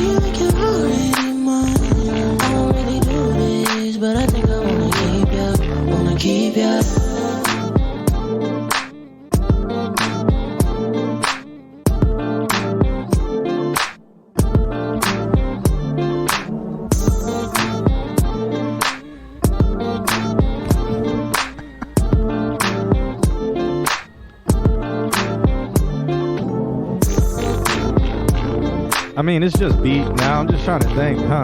I see where he has the dilemma where it's like, damn, I almost feel like end it. Yeah. I think don't overthink it. Or just run the chorus back again. How long are we at? We're at 2 minutes. Yeah. So that was planned for about 10 seconds. Run the chorus back again and go a little bit. And because then that'll make it closer to 2 minutes. Yeah. Long. Yeah. Because I think it stops at like 1 minute and 45. I mean, that makes it about 145. fucking pop as hell to do it that. Oh, I saw it. He is going crazy. Where is it? I saw it climb a pole. Oh. Oh, good. So now it's in the rafters. Yeah, it should have been like there. Okay. Yeah. Last I saw it. Cool. It's coming for you. Yeah, so that's about 1 minute and 43 seconds.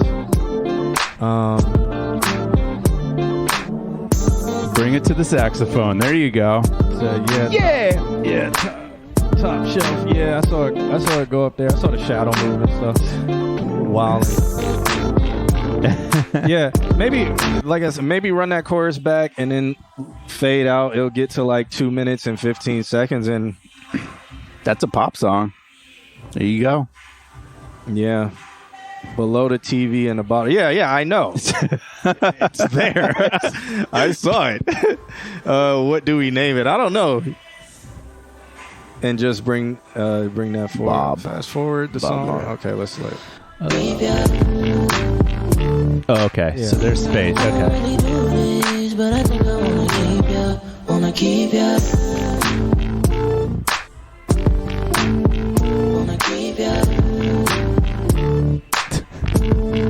Or super random awesome guy. That is actually possible. It has happened in here before, not to me, but it has happened to some people who worked here. They were like standing and then just slap. No, Yep. No, not me. Nope. We're just letting out all the secrets of this place. Skedaddle. Yeah, no, but this one he is going crazy. He is kind of like going back and forth and like doing rat shit. I think it's the bass because we're probably blocking his path somewhere or something. I don't know. But yeah, because it's pretty early for him to be out. Rise and shine, motherfucker. Yeah. So Limp Bizkit this? Yeah. or I don't know. I think just double chorus, go a little bit harder. Always on your third choruses, always go harder. Oh, you're talking about like add some layers and stuff to it to make it like a big crescendo kind of ending, and then yep. Maybe do some runs and stuff, a slight bridge maybe in or there. Like that do this and have like the one more layer on top that's doing the runs. Yeah. the rats in white, they have the red health bar with the skull next to it. It lets you know you've gone too far.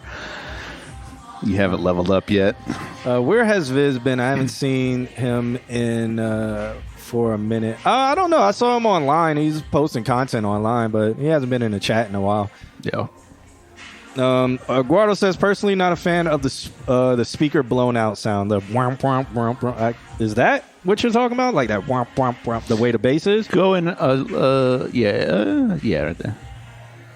Oh, yeah, I got to Google. It's like you get 3 attempts before Google's just like, no! Just stop it.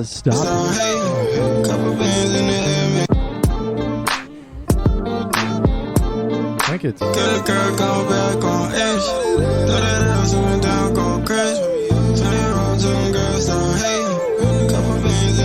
Yeah, West Coast. Yeah, the yeah, that's like West Coast. I think that's what meant. Yeah, I don't know necessarily. I don't know about the blown speaker. I'm cool with it. The rats in NYC have blue health bars. That's what I was saying. They got shields. They got the red health bar with the skull next to it, and no level, just the skull. Or But yeah, I mean, that's what I think about it. What we were just talking about earlier before the rat discussion keeps getting in. Oh, we do music. Yeah. Is he still there? No, I think he left, but I haven't got seen other him run things to back do. past. Yeah. But he's around. Yep. He's around doing. You kids doing want some things. drugs? He's trying not to be seen on stream. He's trying to. He knows. Yeah, it's a little camera shy. Alex looks like he raised the Oppenheimer actor in the new movie, and I love it. I love the new world that we're in. That's the aggressive complimenting. I love it. Fitting to drop a rat type beat. Word. Shouts out to Jaffe for that track called "Keep You" featuring G Blizz. Love it. Hopefully he takes some of that, like goes in there and like mushes it together, finishes it up. The song probably will come out to like 2 minutes and 20 seconds, which I think is perfectly Perfect. fine. Yeah. That would make it radio ready. People would hit repeat on it. They would like be like, man, I love this song. Replay. I think, and that gets us to kind of like the realm that I was in, which is like, I feel like if we kept going with the beat and like what was going on, you run the risk of people being like, oh, fuck, when's this song end? But if you just put it right there, then it kind of plays on the other side of that, which is like, I really like that and I want to hear it one more time. Yeah, let me run it back. Yeah. So there's some philosophy and some psychology behind choosing a shorter song like that. Yeah, I think everybody is watching the background, like Yusel says, like just to see what happens. It's fine. One of the bottles are going to fall, and then they're going to blame us. And we're like, wait, we have video footage. The video footage. Rats are dexterous now. Agile, nimble, and dexterous. Low charisma, high dexterity. Yep. They're called rogues. The rat name is Rathu. That's a good one. Could put a vote in. Throw some of the best names in the chat room. We'll have a poll on which y'all will name the resident rat. Let's go. We got Said Life, but Said Life sent me a goddamn DistroKid hyperlink. Said Life up next. He sent over a track called "Everything Is Alright." This DistroKid hyperlink better have a SoundCloud link within it. But he says this song is written and produced by yours truly. SoundCloud link at the bottom. Thank you, Said.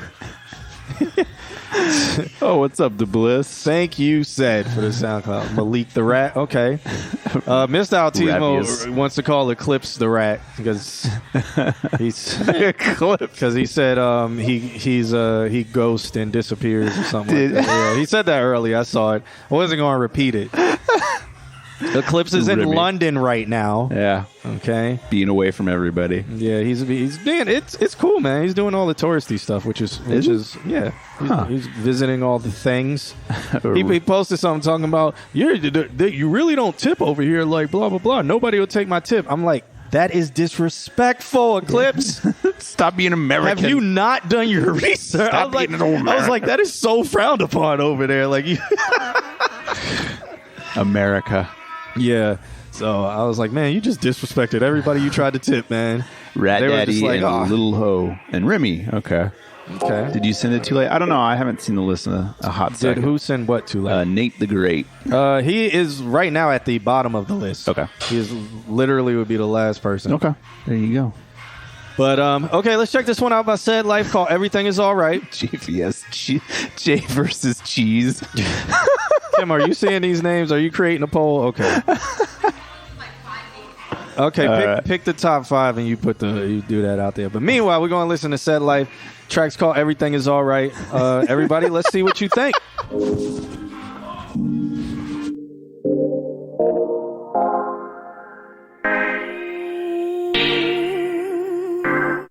Are we going to get into the tipping discussion in the service industry in America? Because I after that, I talked to Eclipse about it. I was like, America's service industry is just completely asinine. It's capitalistic It's because crazy. they can not pay people and then ask other people to pay them. we're paying for food, which they're marking up about. I think they mark it up about 50 to 70%. Yeah, so that they can pay the people, but then they just don't pay the people. We're paying for that. But the cooks are the people who get paid a regular hourly rate. Mm-hmm. But the servers and bartenders and barbacks don't. Barbacks get tipped out by the servers, and the servers get, I think right now, $6 something an hour? Yeah. So all of them get like 5 or 6. Yes. And then tip comes from on top of that. yeah, and then some people have the kitchen getting tipped out, so the servers are tipping out the kitchen and the bar back. Well, and what's fucking crazy is that then if the owners want a piece of it, they can just take a piece of it. yeah, and then tips get taxed. Yeah. Oh my god.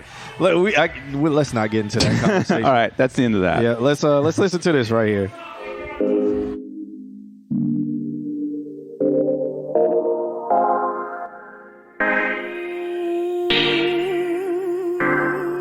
From looking at posters to attending award shows, little abracadabra, the pen is mighty as swords, ho. My swag wave different like it came through a portal. Remember me like Michael, I remain immortal. Did a lot up in my past, you could call me a deviant. Now the women at the crib signed disclosure agreements. Another notch upon my belt among my list of achievements. Got me laughing with my lawyer as they listen to grievance. On my own, got my back against the fence. Been through many hard times, I ain't never thrown a fear. I'm the shit. All the acid in the world couldn't open your eyes. So it's San Francisco on the 4th of July. Everything is alright. They messing with your boy, you know the deal. On the real, I can do this all night.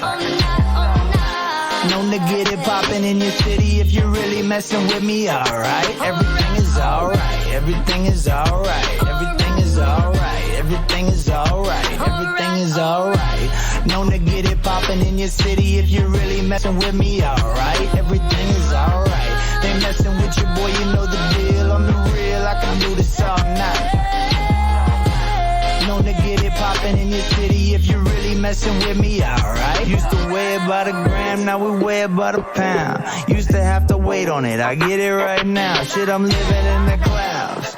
Middle fingers to the critics, get a mop, I think I'm dripping right now. Never been hired for my qualifications. Who I knew and who fucked with your boy before that I made it. Pull the pin and grenaded those little shots ricocheting. Shit hot like I recorded with Satan. I hate working on Sundays, cause some days I just wanna sit and sip daiquiris and sunbathe. All the acid in the world couldn't open your eyes. So it's San Francisco on the 4th of July. Everything is alright. They messing with your boy, you know the deal. On the real, I can do this all night. Known to get it poppin' in your city if you're really messing with me, alright. Everything is alright. Everything is alright. Everything is alright. Everything is alright. Everything is alright. Known to get it poppin' in your city if you're really messing with me, alright. Everything is alright. They messing with your boy, you know the deal. On the real, I can do this all night. Known to get it poppin' in your city if you're really messing with me, alright.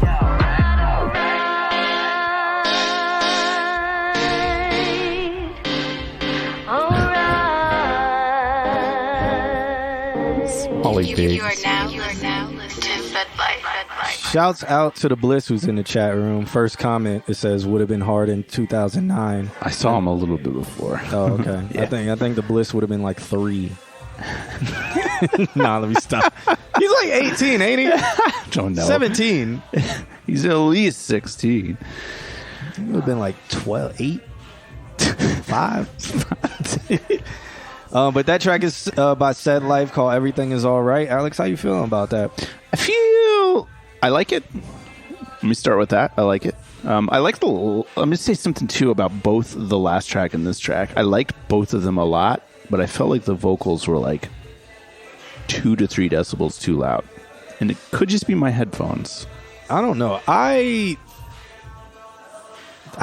didn't feel loud to me. Okay. They sound really good, well mixed though. Yeah. So I was whatever studio he went to, or if he did this himself, I don't know. Shouts out to that studio or whoever did your engineering. Yeah. I think it's like great when it comes to the engineering side. Yeah, for sure. Other than that, I mean, that's my only note on it. I liked it. Where there was let me go here. Known to get it popped, alright. Everything is alright. Everything is we weigh it by the pound. Used to have to wait on it. I get it right. Like 2 decibels quieter, 3 decibels would have just made it sit for me. Okay. 212 recording. Okay, well shouts out to them. Yeah. Solid.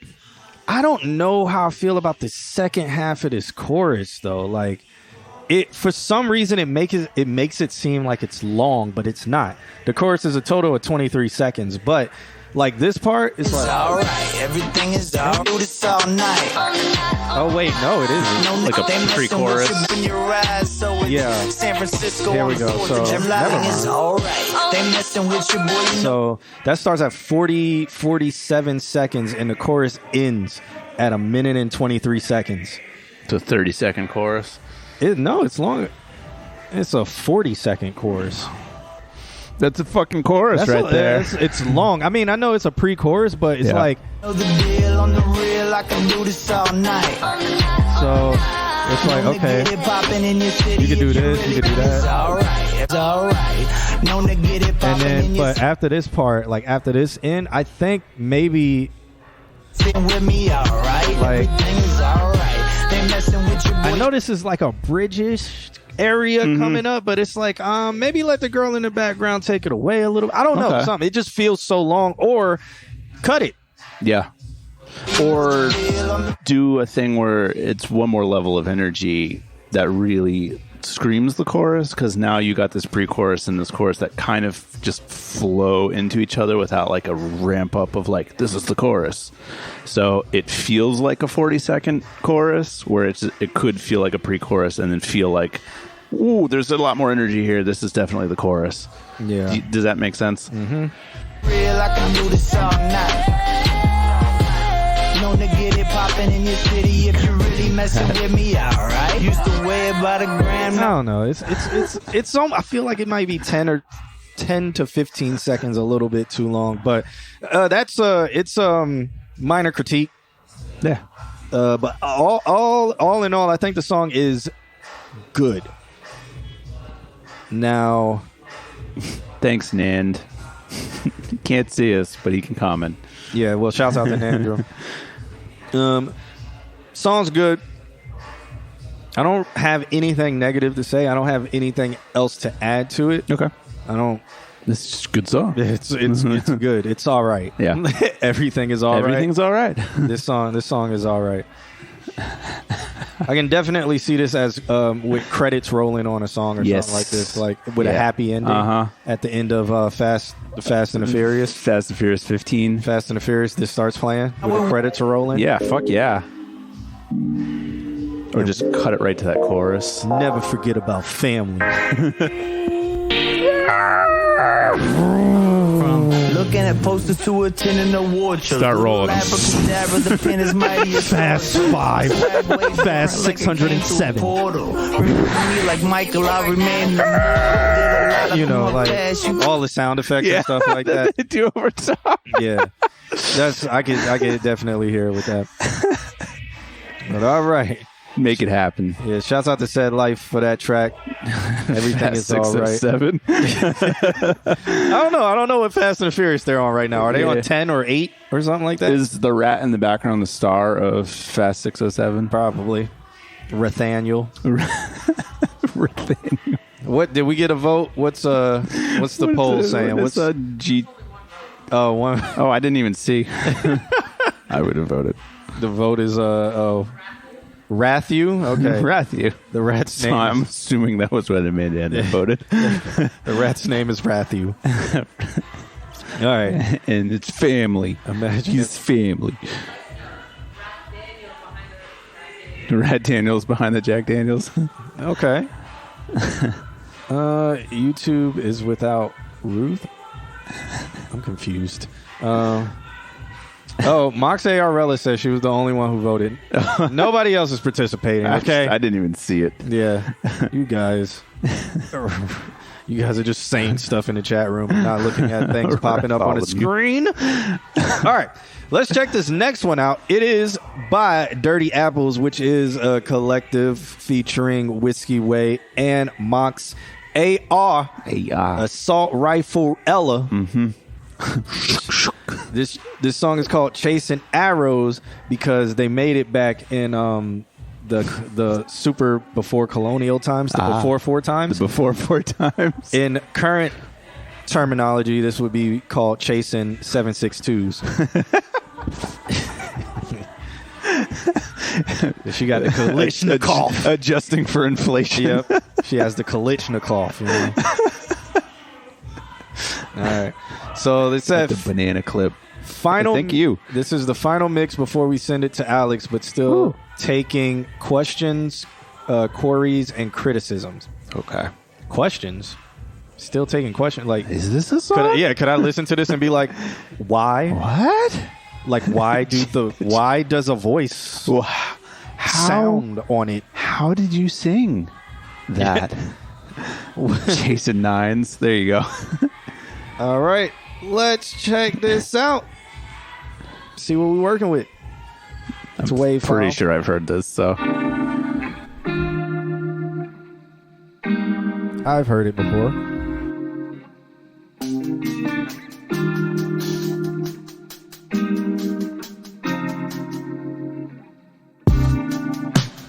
I tell you one thing, you hurt another and that won't work in my life. Can't do the nice thing, give you an inch but you'll try to take a mile. Don't overstep my boundary.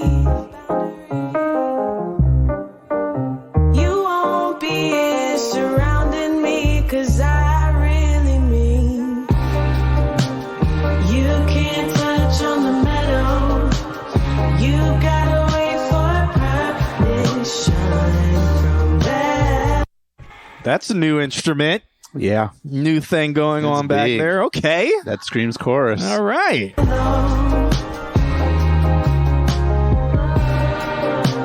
So caught up on the Pharaoh, take me back to chasing guns and arrows. She said chasing guns and arrows. She should have Pretty said sure. chasing 7.62s and arrows. And arrows. And then in the background, she's saying Kalishnikov.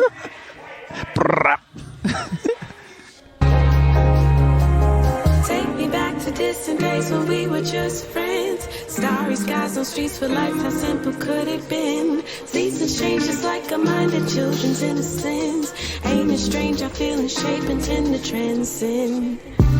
But you still the child of me, my best friend, you follow me to the end, I wound his dreams. Now hell-bent on bothering me about something that I won't change my mind on. There won't be no escaping the friend zone. It's not a ask, it's a warning demanding. You couldn't handle that darker side of me.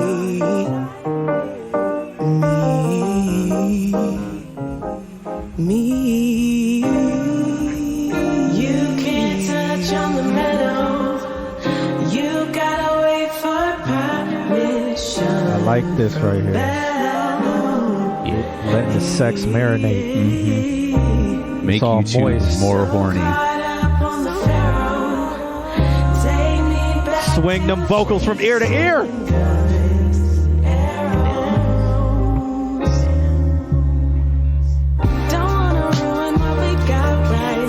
Yes, we can hear this part now. Yeah.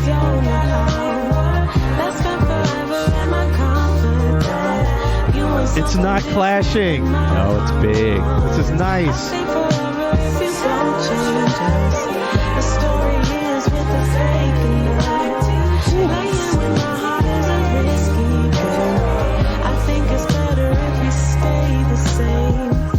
They might need to come up a little bit more, tiny bit. But I don't know. because I think it's mostly at the end. Yeah. When it all swells, it kind of buries it just so slightly. I think there's some forgiveness in that because it's already established. Yeah. I mean, I was listening to it. I know what you Yeah. said. Yeah. Before you couldn't hear it. Yeah. It was like, but well, you know, it was it was like,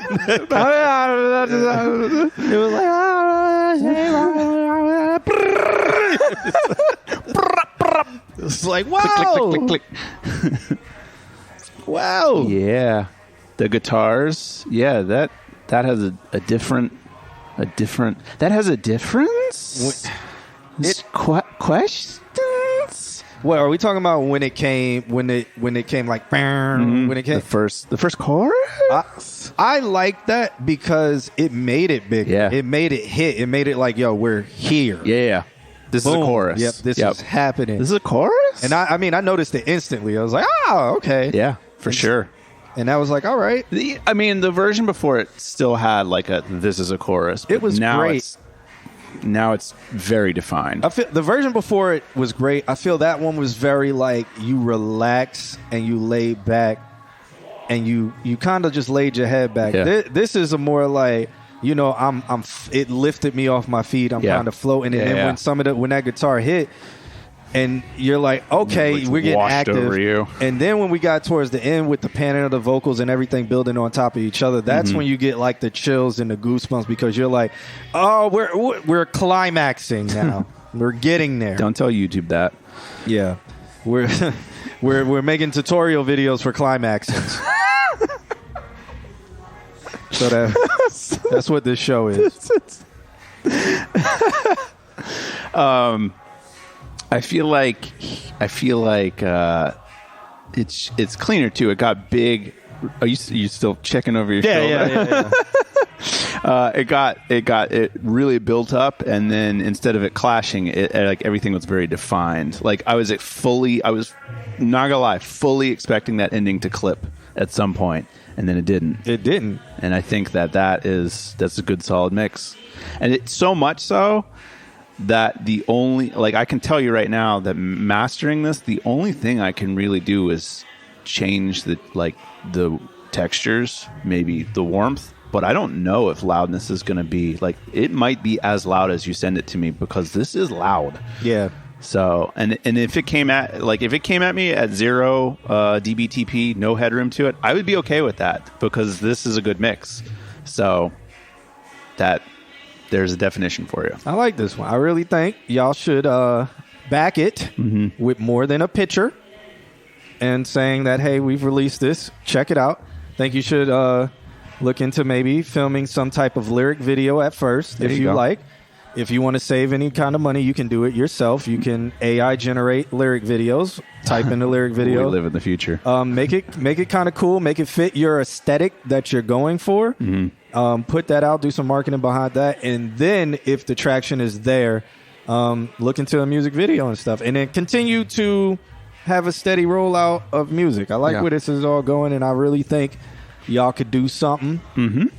And be something out here in these streets. Now, a lot of people want to hear these sounds, and especially a lot of people want to hear this stuff live. So, yeah, huge market for it. Yep, huge. Especially for syncing too, with all these shows that they were all going like straight to Hulu and stuff. All the stuff that was about like Insecure and stuff. I could definitely hear this in Insecure. Even though, because everybody's like, you should watch Insecure because the music's good. I think I gave it 3 episodes. You just sounded like, who the fuck is the comedian Nick Swardson when he talks like an 8-year-old? And you just an acoustic version would be cool. Yeah. I watched Insecure 3 episodes. I predicted everybody. I was like, this is I can't watch this. So music was fire though. They played so much K Tronada in those. Oh really? Episodes. Yeah. I didn't know. I was like, okay, that's fire. But Whiskey says I was actually fighting with the loudness. This is a battle that I have a lot because I, as a mix engineer, mix very hot. And it's hard to tell people it's okay to be a hot mix engineer. Like it's okay to be a Chris Lord-Alge type because his music has purpose. A lot of people are taught to like pull back and give yourself the space to work forward. Sometimes it's okay to just work just with the headroom smashed and then you're working against that. And it gets a different kind of feel, a different kind of like aggressiveness that is perfectly okay also. So fighting loudness is a good thing, in my book. There you go. That's Alex's book. Boom. He will be signing autographs. I will be in the back. He'll have fried chicken as well. Callback. Yep. We're just calling way back. Way back, yeah. Nick needs to write that in the lore. Alex will have fried chicken as well for his book signing. For some reason, I can't get the punch unless the drum. Yeah, that's fine. I mean, that's what you're doing is you're taking the tones that you're getting that are hitting hard, and then you're giving them overtones because you're pushing them hard, and that sometimes is more defined and pleasing to the ear than just having like a nice like kick or whatever you have. If you want to just pop, it needs that. Well, Weatherman Dan says, play my song to show Alex his point right about loudness. Okay. And guess who's up next? The weather god himself sent over a track called he says, some sick ass eternal house joint I made for 2 Chainz audio engineer. Okay. I've worked with 2 Chainz. Does it sound like somebody? Oh, yeah, the kid skateboarding. I thought he was like trying to come through the door. I thought he was too, and I look over and they're just out there doing ollies. That's it. Ollieing and kick flipping. The kid's like 8 years old. Downtown, outside the bar. Right out, literally. Yep. At what time is it? 11 o'clock. I'm going to come in here and get the rat. All right. Let's check this one out by the Weather God. Hey there, weather boy. Track is called Shh. See about this loudness. Make some noise for Weatherman down.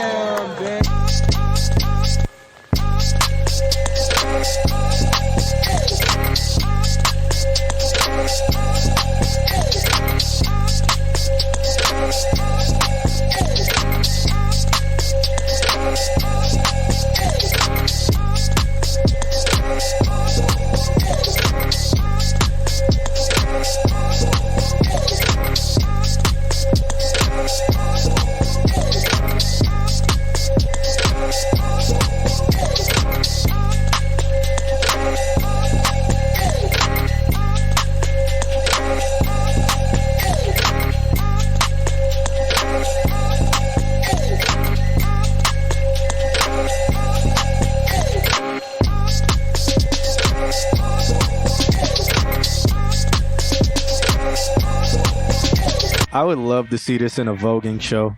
Like I could see some people killing it voguing to this. Oh my god, that would be fire. I should send this to my my homie who does Vogue. I don't know if Dan would approve of that, but like just because I don't know if this track is released. But he does a lot of drag and a lot of Vogue shows and fire. So I should send this to him, see if he could do like a little video to it and maybe send it to you. Maybe you could promote it or something. Fire. So.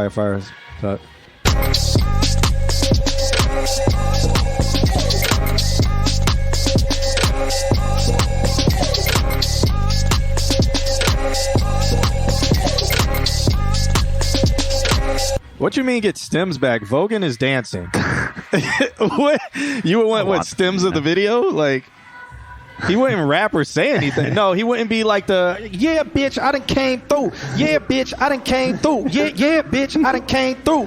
Work it, girl, work it, bitch. Yeah, bitch, I done came through. Yeah, bitch, I done came through. Yeah, bitch, I done came through. Work it, girl, work it, bitch.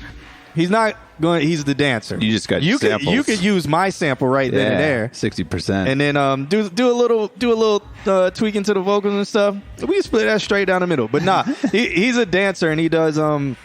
He used to do a Vogue show every Monday. I think he still does, and it's also a drag queen show.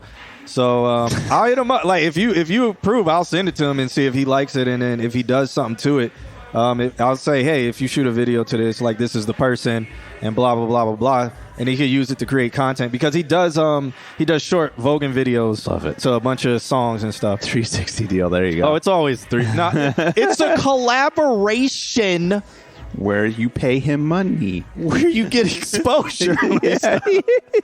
All right, let's keep listening to it.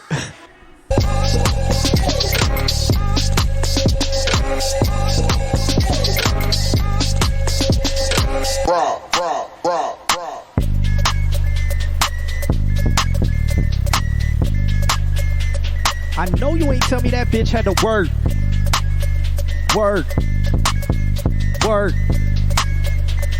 I know you ain't tell me that bitch had to work. Come on. Yeah.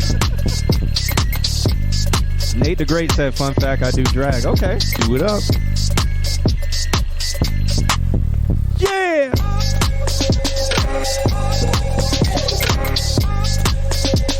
Y'all told me that bitch had to come up and work.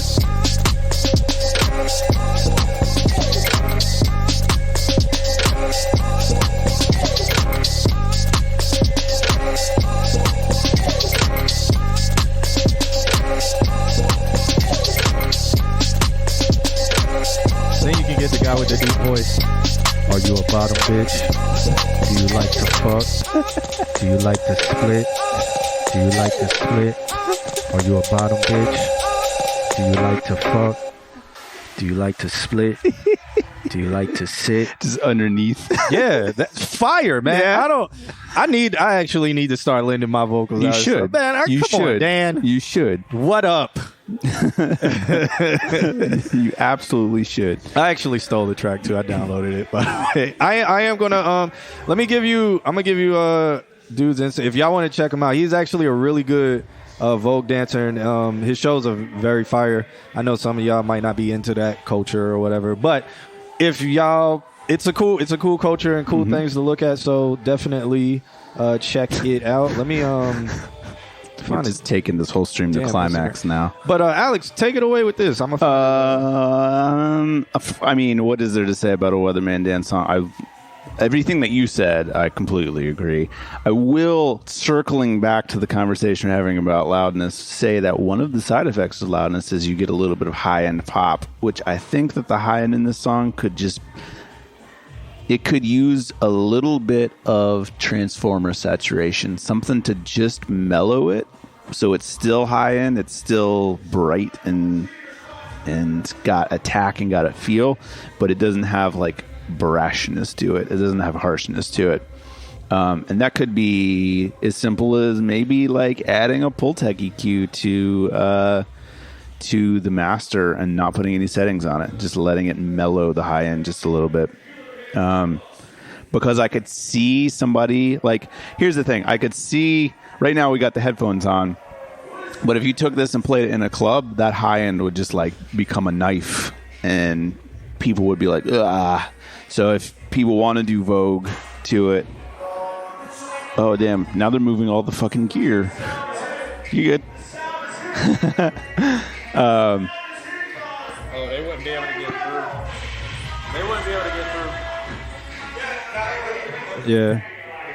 They got to go all the way around. It's all right. But yeah, you'd wanna like right now this song has a really heavy like happy face to it, and you'd want to level that just a little bit. It wouldn't take away from the energy. It would just make it so that way it could be played in bigger spaces like clubs and stuff like that. So there you go. There you go. All right. So that's me typing in the chat room. But yeah, I like it. I downloaded it. I stole it. I'm gonna screenshot this so I can look it up later. Solid. Hold up, one sec. Weather man Dan.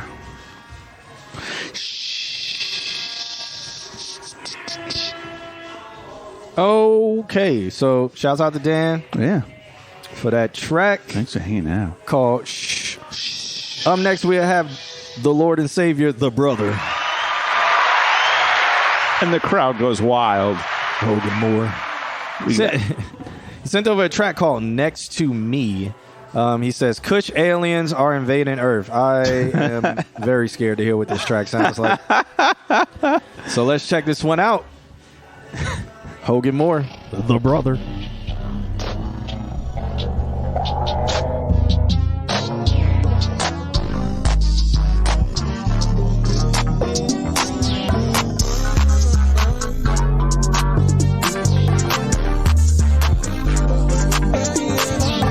Hold up, ooh. Hold up, ooh. Hold up, ooh. Hold up, ooh. Hold up, I can't sleep.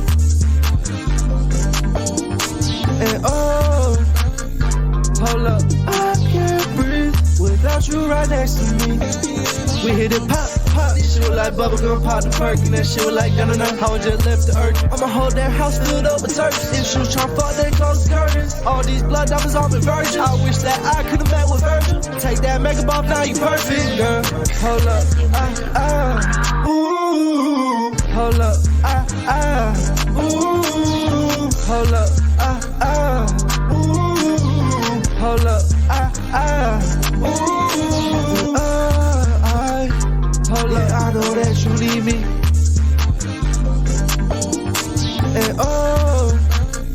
hold up, I gotta be all that I can. All for the fam, all for the ones that got lost on the way. Already got triple double, now I'm blocking the way. Yeah, I feel like the top chef boss. How I put the sauce on the plate. Yeah, I had to make me my way. Yeah, I'ma do that to my grave. Yeah, highlight the shit on the flame. Yeah, all of this shit I went crazy. Yeah, hold up, ooh. Hold up, ooh. Hold up, ooh. Hold up, ooh. End of song. All right. 2 minutes on the dot. That was the Lord and Savior of the Brother. I really like that song.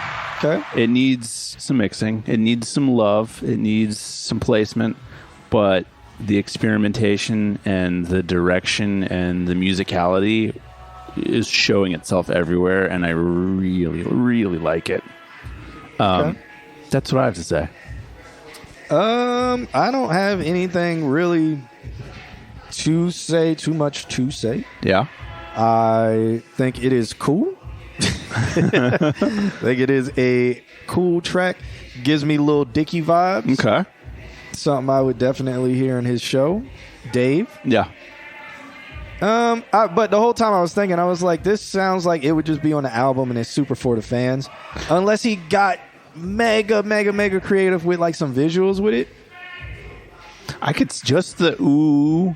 It's I catchy. could literally see it blowing up on TikTok. Just that alone. Well, yeah, TikTok, because if you just like the Yeah, ooh, yeah. You need 15 seconds, and that's a perfect yeah. 15 seconds. That is super catchy. That is one thing I did want to add to it. It is catchy. Yeah. With that ooh. I like the beginning too. Mm-hmm. Even like the beat kind of unraveling and speeding up and Yeah. getting speed. It's cool. I'll count that as a fade in. Okay.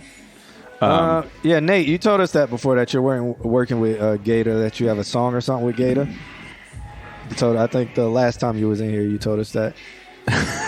It's always comparing me to Lil Dicky. Other white rappers do exist. I mean, Yeet and Lil Dicky is who you sound like.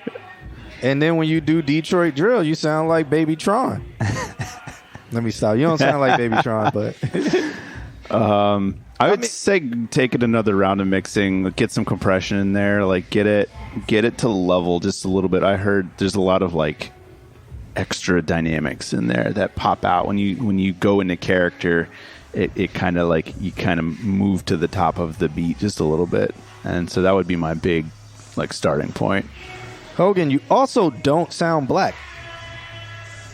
It is what it is. Like, Yeah. it just is what it is. Yeah. If I listen to your voice, I'm like, he's a white guy. But I'm comparing you to people who your voice sounds similar to in the style of music that you make.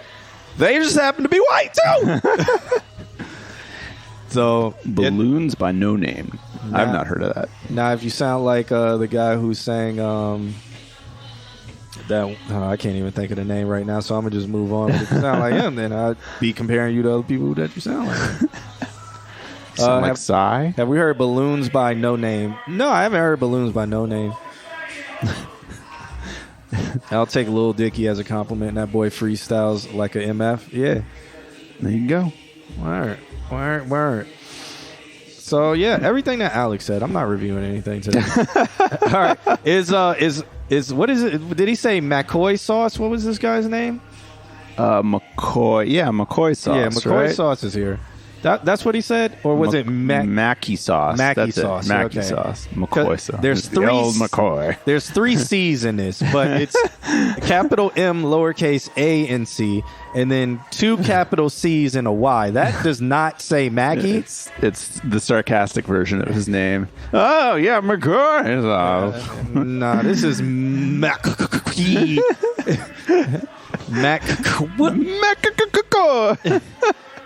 Well, the Y wouldn't connect to a capital C, would it? Or would that be Psy? Soy sauce. I don't know. Maxi soy sauce. Or it would be Maxi. Yeah, it would be Maxi Psy sauce. Shouts out to English. All right. He, the, they, she, them. We are talking in phonetics. That's really the only way we can speak around here. He, she, they, them, it, sauce says, hi, love the pod, much love. Well, hi. Thank you so much. Maxi soy sauce. Much love back to you. This track is called Fucked Us Up. Thanks for hanging out, Nan, even though you can't hear us. Surprised he can't hear us over cell stuff. You could just... What is he on? He's on YouTube? Lower the quality. I think it's just where he is. I think you can do audio only. Audio over cell phone would be kilobytes. Okay. Well, he can't hear us anyway. All right. Let's listen to this. I kind of like the guitar. Same. How's it going to start, Alex? It's got to do that. I don't really think that I can love. We try too much in KV. So this is Just Viz, who was asking about Just Viz, where he's been at. And the entire time I'm like, I'm pretty Just Viz. Oh my God. I didn't want to say it. Oh my fucking God. I think I started to hate this rush. I hate your guts. Cause you fucked us up. You fucked us up. Us up to the point where we can't come back from. Heartbreak hurts, now the bullets aimed at us up. This man is nailing pop. He is. I was like really right about to say like the loudness, the it's all there. This is a one-hit nail all the way into the wood so far. Like so far, this is just nailed pop. Yep.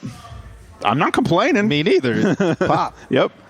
And lost in love, you fucked us up. He's letting it breathe. Reestablish. I swear, fuck love, everything is tragic. Fuck life, pulling love like it's a hat trick. Dangerously magic. I was in love, you were in love with the past. It's kinda fucked up. It's kinda fucked up. Oh my God, this is so pop. Already back to the chorus? Oh my God. Oh no, he's bridging it. No, we're going right back to the chorus. Like a pre-chorus. Oh no. Oh.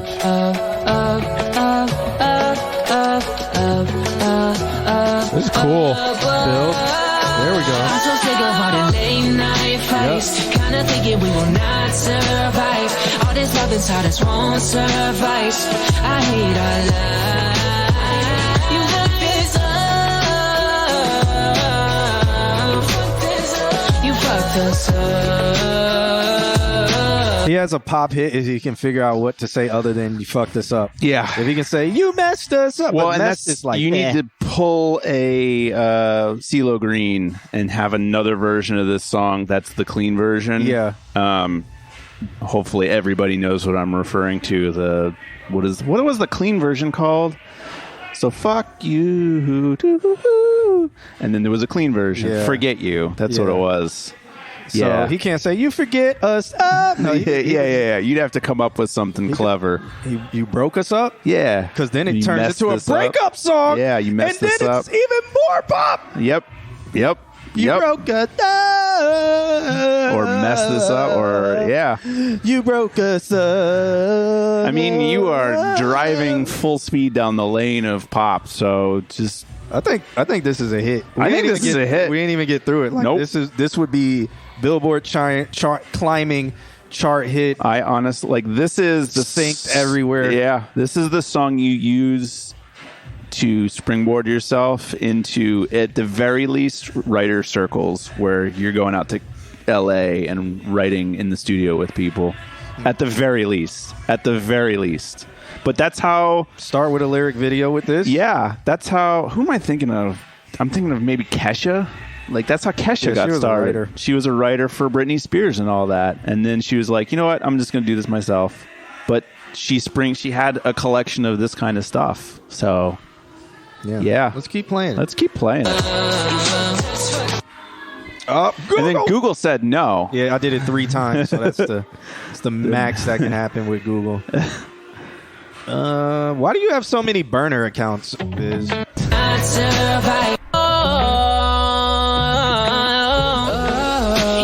I'm sick of love, I swear to God, this is my last time. It's fuck love until I die, that be my last line. And I ain't talking to no bitches if I'm doing breaking hearts in the dark until my line dies. I swear to God, I ain't trusting it. Excuse me, sir. Someone close till my trust in the wind. Carried away with the hurtfulness, it should be a sin. I hope you fucking die slow so I ain't hurting again. Sir, this has no longer become pop.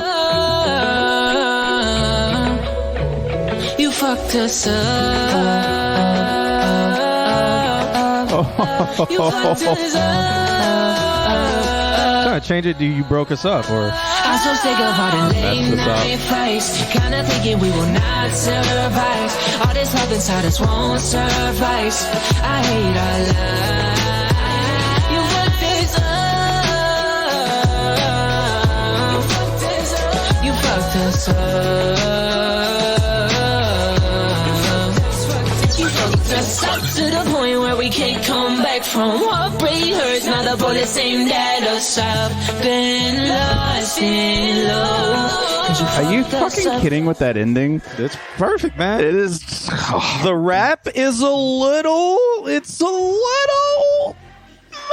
jaded. Okay.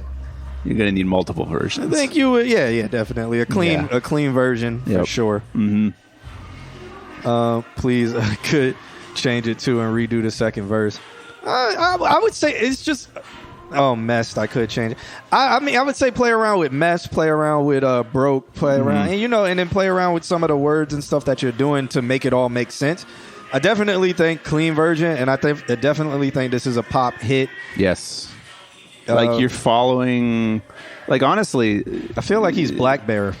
And I feel like he's incorporating, of all things, and I'm going to say it, he's incorporating trills and runs from Taylor Swift, which obviously right now is very popular, but I think with your sound, with your twist on it, it's all of music is derivative, but you're becoming your own self within that box of pop. Yeah. Yeah, I think You Broke Us Up sounds way better and easier to play with a lot of the words. Yeah. Because with what he's saying, he's pretty much he's saying you fucked us up, so it's the same thing. You broke us up, and then he's explaining why and why we hate our lives and stuff like that. You make a song called "You Broke Us Up," and you're just gonna print money. If you can get it in the right hands. And I need 1% for my contribution. Yeah, I'm a writer now. You're a writer now. I'm a writer on a song. Nah, but really, I really think this is a pop hit. I think you should work pretty hard to get it in the hands of people. I think I have a friend, Mark, right? Yeah. Not that Mark. Everybody's named Mark in Florida. I have a friend who, through just wanting to do it, got his music in the hands of Bruno Mars, just by following the right, like, okay, email this person, email their manager, the manager knows this person, the manager does this, and the song was terrible, but he got it there. He also got in the hands of Justin Timberlake, just from being a nobody on the outside of the circle, and then just being like, okay, I need to get in here, how do I follow that trail? And I think a song like this, people will be like, oh, okay, like this is carrying some weight to it. So let's take this kid, let's listen to him and see what he has to say. I think Vizzle McVizzleface has a bunch of connections already with some of the people he's working with. Yeah. Hopefully he paid attention to those connections and saw who they were connected to and maybe got their numbers and can do some reaching out himself on the side. and puts himself into positions where you can maybe network and stuff like that. But also release the song, lyric video, actually push it, man. Yeah. Push it on TikTok. This is another one that could take off on TikTok because that an aggressive thing like You Broke Us Up, like the amount of like fucking preteen girls that would dance to that because they're heartbroken. Yep. Yeah. And I'm saying lyric video and stuff first so you don't have to worry about imagery. You don't have to worry about, damn, because I saw your video and your beard is all the way under your neck and it's overgrown and stuff. Your hair looks messy, kind of look rapey. Let me stop. Say our music reviews just transcended. No, but it's like that way you don't have to worry about imagery. You can put out a lyric video. The lyric video looks nice and has the aesthetic and stuff that people would like. It will soothe them. And then plus the song is out. They can listen to it. They can make their little stupid ass videos to them. And that's the vibes I go for. Well, I think if you do, I have a suggestion, and it goes like this: if you do a little bit of research into guys that work in the realm of Stable Diffusion, Stable Diffusion is the one where you can give it like an image, and then it slowly morphs into other images, and that is starting to pick up and kind of take off. Talking about with the lyric video or anything really. Okay. Like you feed it an image, and then it might be somebody walking towards the camera, and then that slowly morphs over time and becomes its own thing. Okay, he says, I actually plan on getting a revamp. I just ordered a shit ton of clothes, and I'm going to get a fresh cut tomorrow. Yeah, cool. I mean, I like the video that you had just recently put out. It was nice. The song was cool, and so I think it was the same song, maybe, or maybe it was a different one.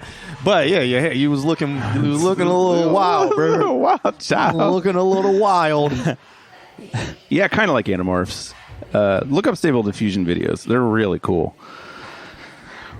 Okay. I like this song. I really do. Why tonight we've had just a fuckload of just really good songs back to back. Yep. And last but not least, before we end the stream, the last song we're going to do today is Nate the Great sent over a song called Ba Ba featuring Bo or Boo.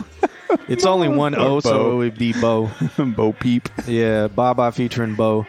He said this one is dropping August 19th on everything. Hope you enjoy. Okay. All right. Let's check this out. Nate the Great. Yes. Tomorrow. Yeah.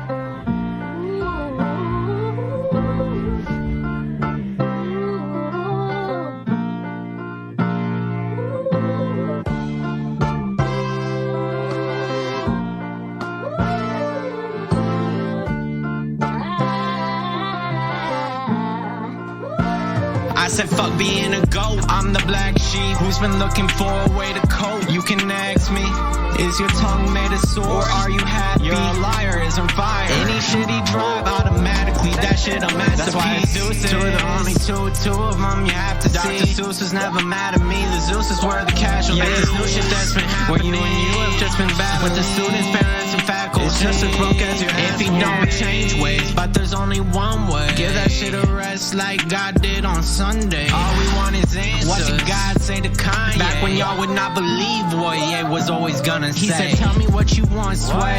No, he didn't. He said, you ain't got the answers. All right, Vizzle, McVizzle face. Have a good night. If you change it to broke, I need 1%. Cause I sure love to talk. Yeah, what I'm more about is action. Profit, profit, profit. That's all you fucking I'm registered with ASCAP. Ask me when I cry. If I'm bothered by the stairs and shit, I could shout. Just hit me up. I couldn't, that's a major key. DJ, can you turn me up? I know where the real haters be. 10%. I'm the man of the house now. That's why I lay the I want 2. Down, brown chicken, brown cow. Yeah, bitch, I'm on cloud 4 and metaphors about life. If I start the journey there, I wonder what I'll find. Wonder what? I wonder what I'll find. Wonder what? Yeah, I wonder what I'll find. Now you know. What they tried to do to me, I had to learn to dream lucidly. The theorem is the proof for me. Innate, we got congruency. School, it ain't no truancy. Mama was on my ass, still the smartest in the class. Not worried if I would pass, more worried that I was black in them AP classes. Labeled as a nerd, better ditch these glasses than my father's. It sounds like there's some pitch correction. It's like his voice is muddy there's some pitch correction on it that's enforcing the muddiness with his vocals. It's weird. Sounds like something is like yeah. It's weird. Like he already has that voice, so now that's just getting emphasized. Yeah. Interesting. Yeah. Goes and passes in my whole world crashes. Apologies to my wife. It was slower than molasses for me to become a man. I ain't perfect. Thanks for sticking with us. These other trash assholes, they just chicken gizzards. Whoever's rapping right now, I don't know if it's you or Bo. Fuck with my kids, you get the lizard brain. Frontin' for the TikTok, knock his ass out. Are you entertained? Trust me, it's been a strain. Going out in public when they shooting, it's a mental health crisis. They like, fuck it, I'm dropping red at the bucket. I ain't never scared. Nate is still a great, even if he cross-dressing, I ain't never cared. We just the content of the character. Even Chris Evans got a dark side, no Captain America. I won't embarrass you, don't react to hysteria. All things in faith, I promise the Lord will carry you. The more the merrier, the whole squad with us. Passing liquor till we spinning like one of my daughters. I really think this verse is too long. He needs to go to the chorus here. Yeah. Why is he still rapping? He didn't have to say he's praying for this beat because we know he had to kill it. No, we did not know this. You should have stopped rapping. And the chorus should have came back. Yeah, it should have been another chorus halfway through that. Yeah. That would be so with the muddiness and some effect on his vocal is adding to the money. It sounds like it's in that range. What is that? 60 hertz?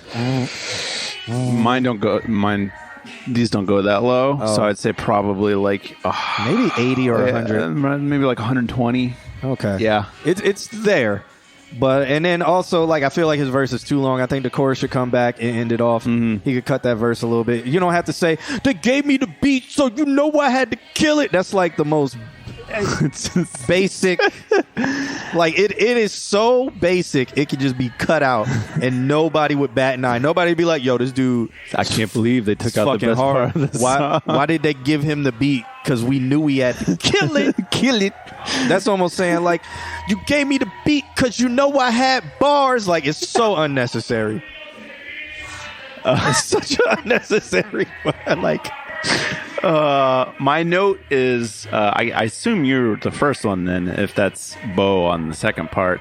I feel like a lot of the stuff that's happening mostly in the first part is like very mono. Like there could be like there's a couple of effects that like hover to the outside, but like there could be a lot more that's like kind of shooting out of the left side and shooting at the right, and everything that I hear is like and then yeah and you gave me the keys, so you know I had to start the car.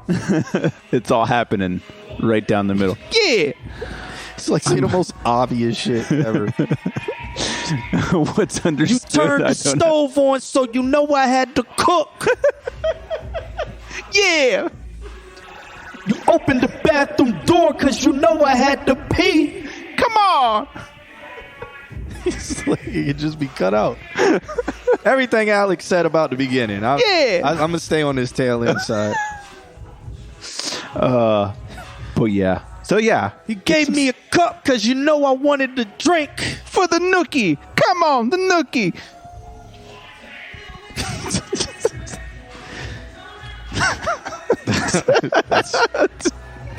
So yeah, I mean, with all that said, without the joking, there we go.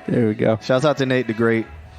That's fun. It is a good track though. Yeah. Like even though we joking and stuff like that, it is a good track. A couple things that we think you should tweak. I mean, I like the chorus, so I want it to wrap up like a song with the chorus. So you can take that cookie and stick it up your. Since we are doing this, I guess we'll end it with some fucking Limp Bizkit.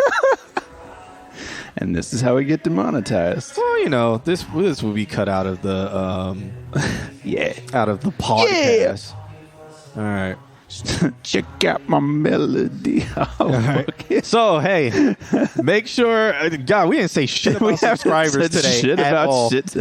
If you guys could please, if you guys are not subscribed, if you could, if you are, if your subscription has run out or whatever, you can subscribe to us for free if you have Amazon Prime. Please do that. It helps supports the stream. We'll talk about it now just to get you guys prepped. We are planning on doing a live in-audience show, our very first one. It will probably sell out.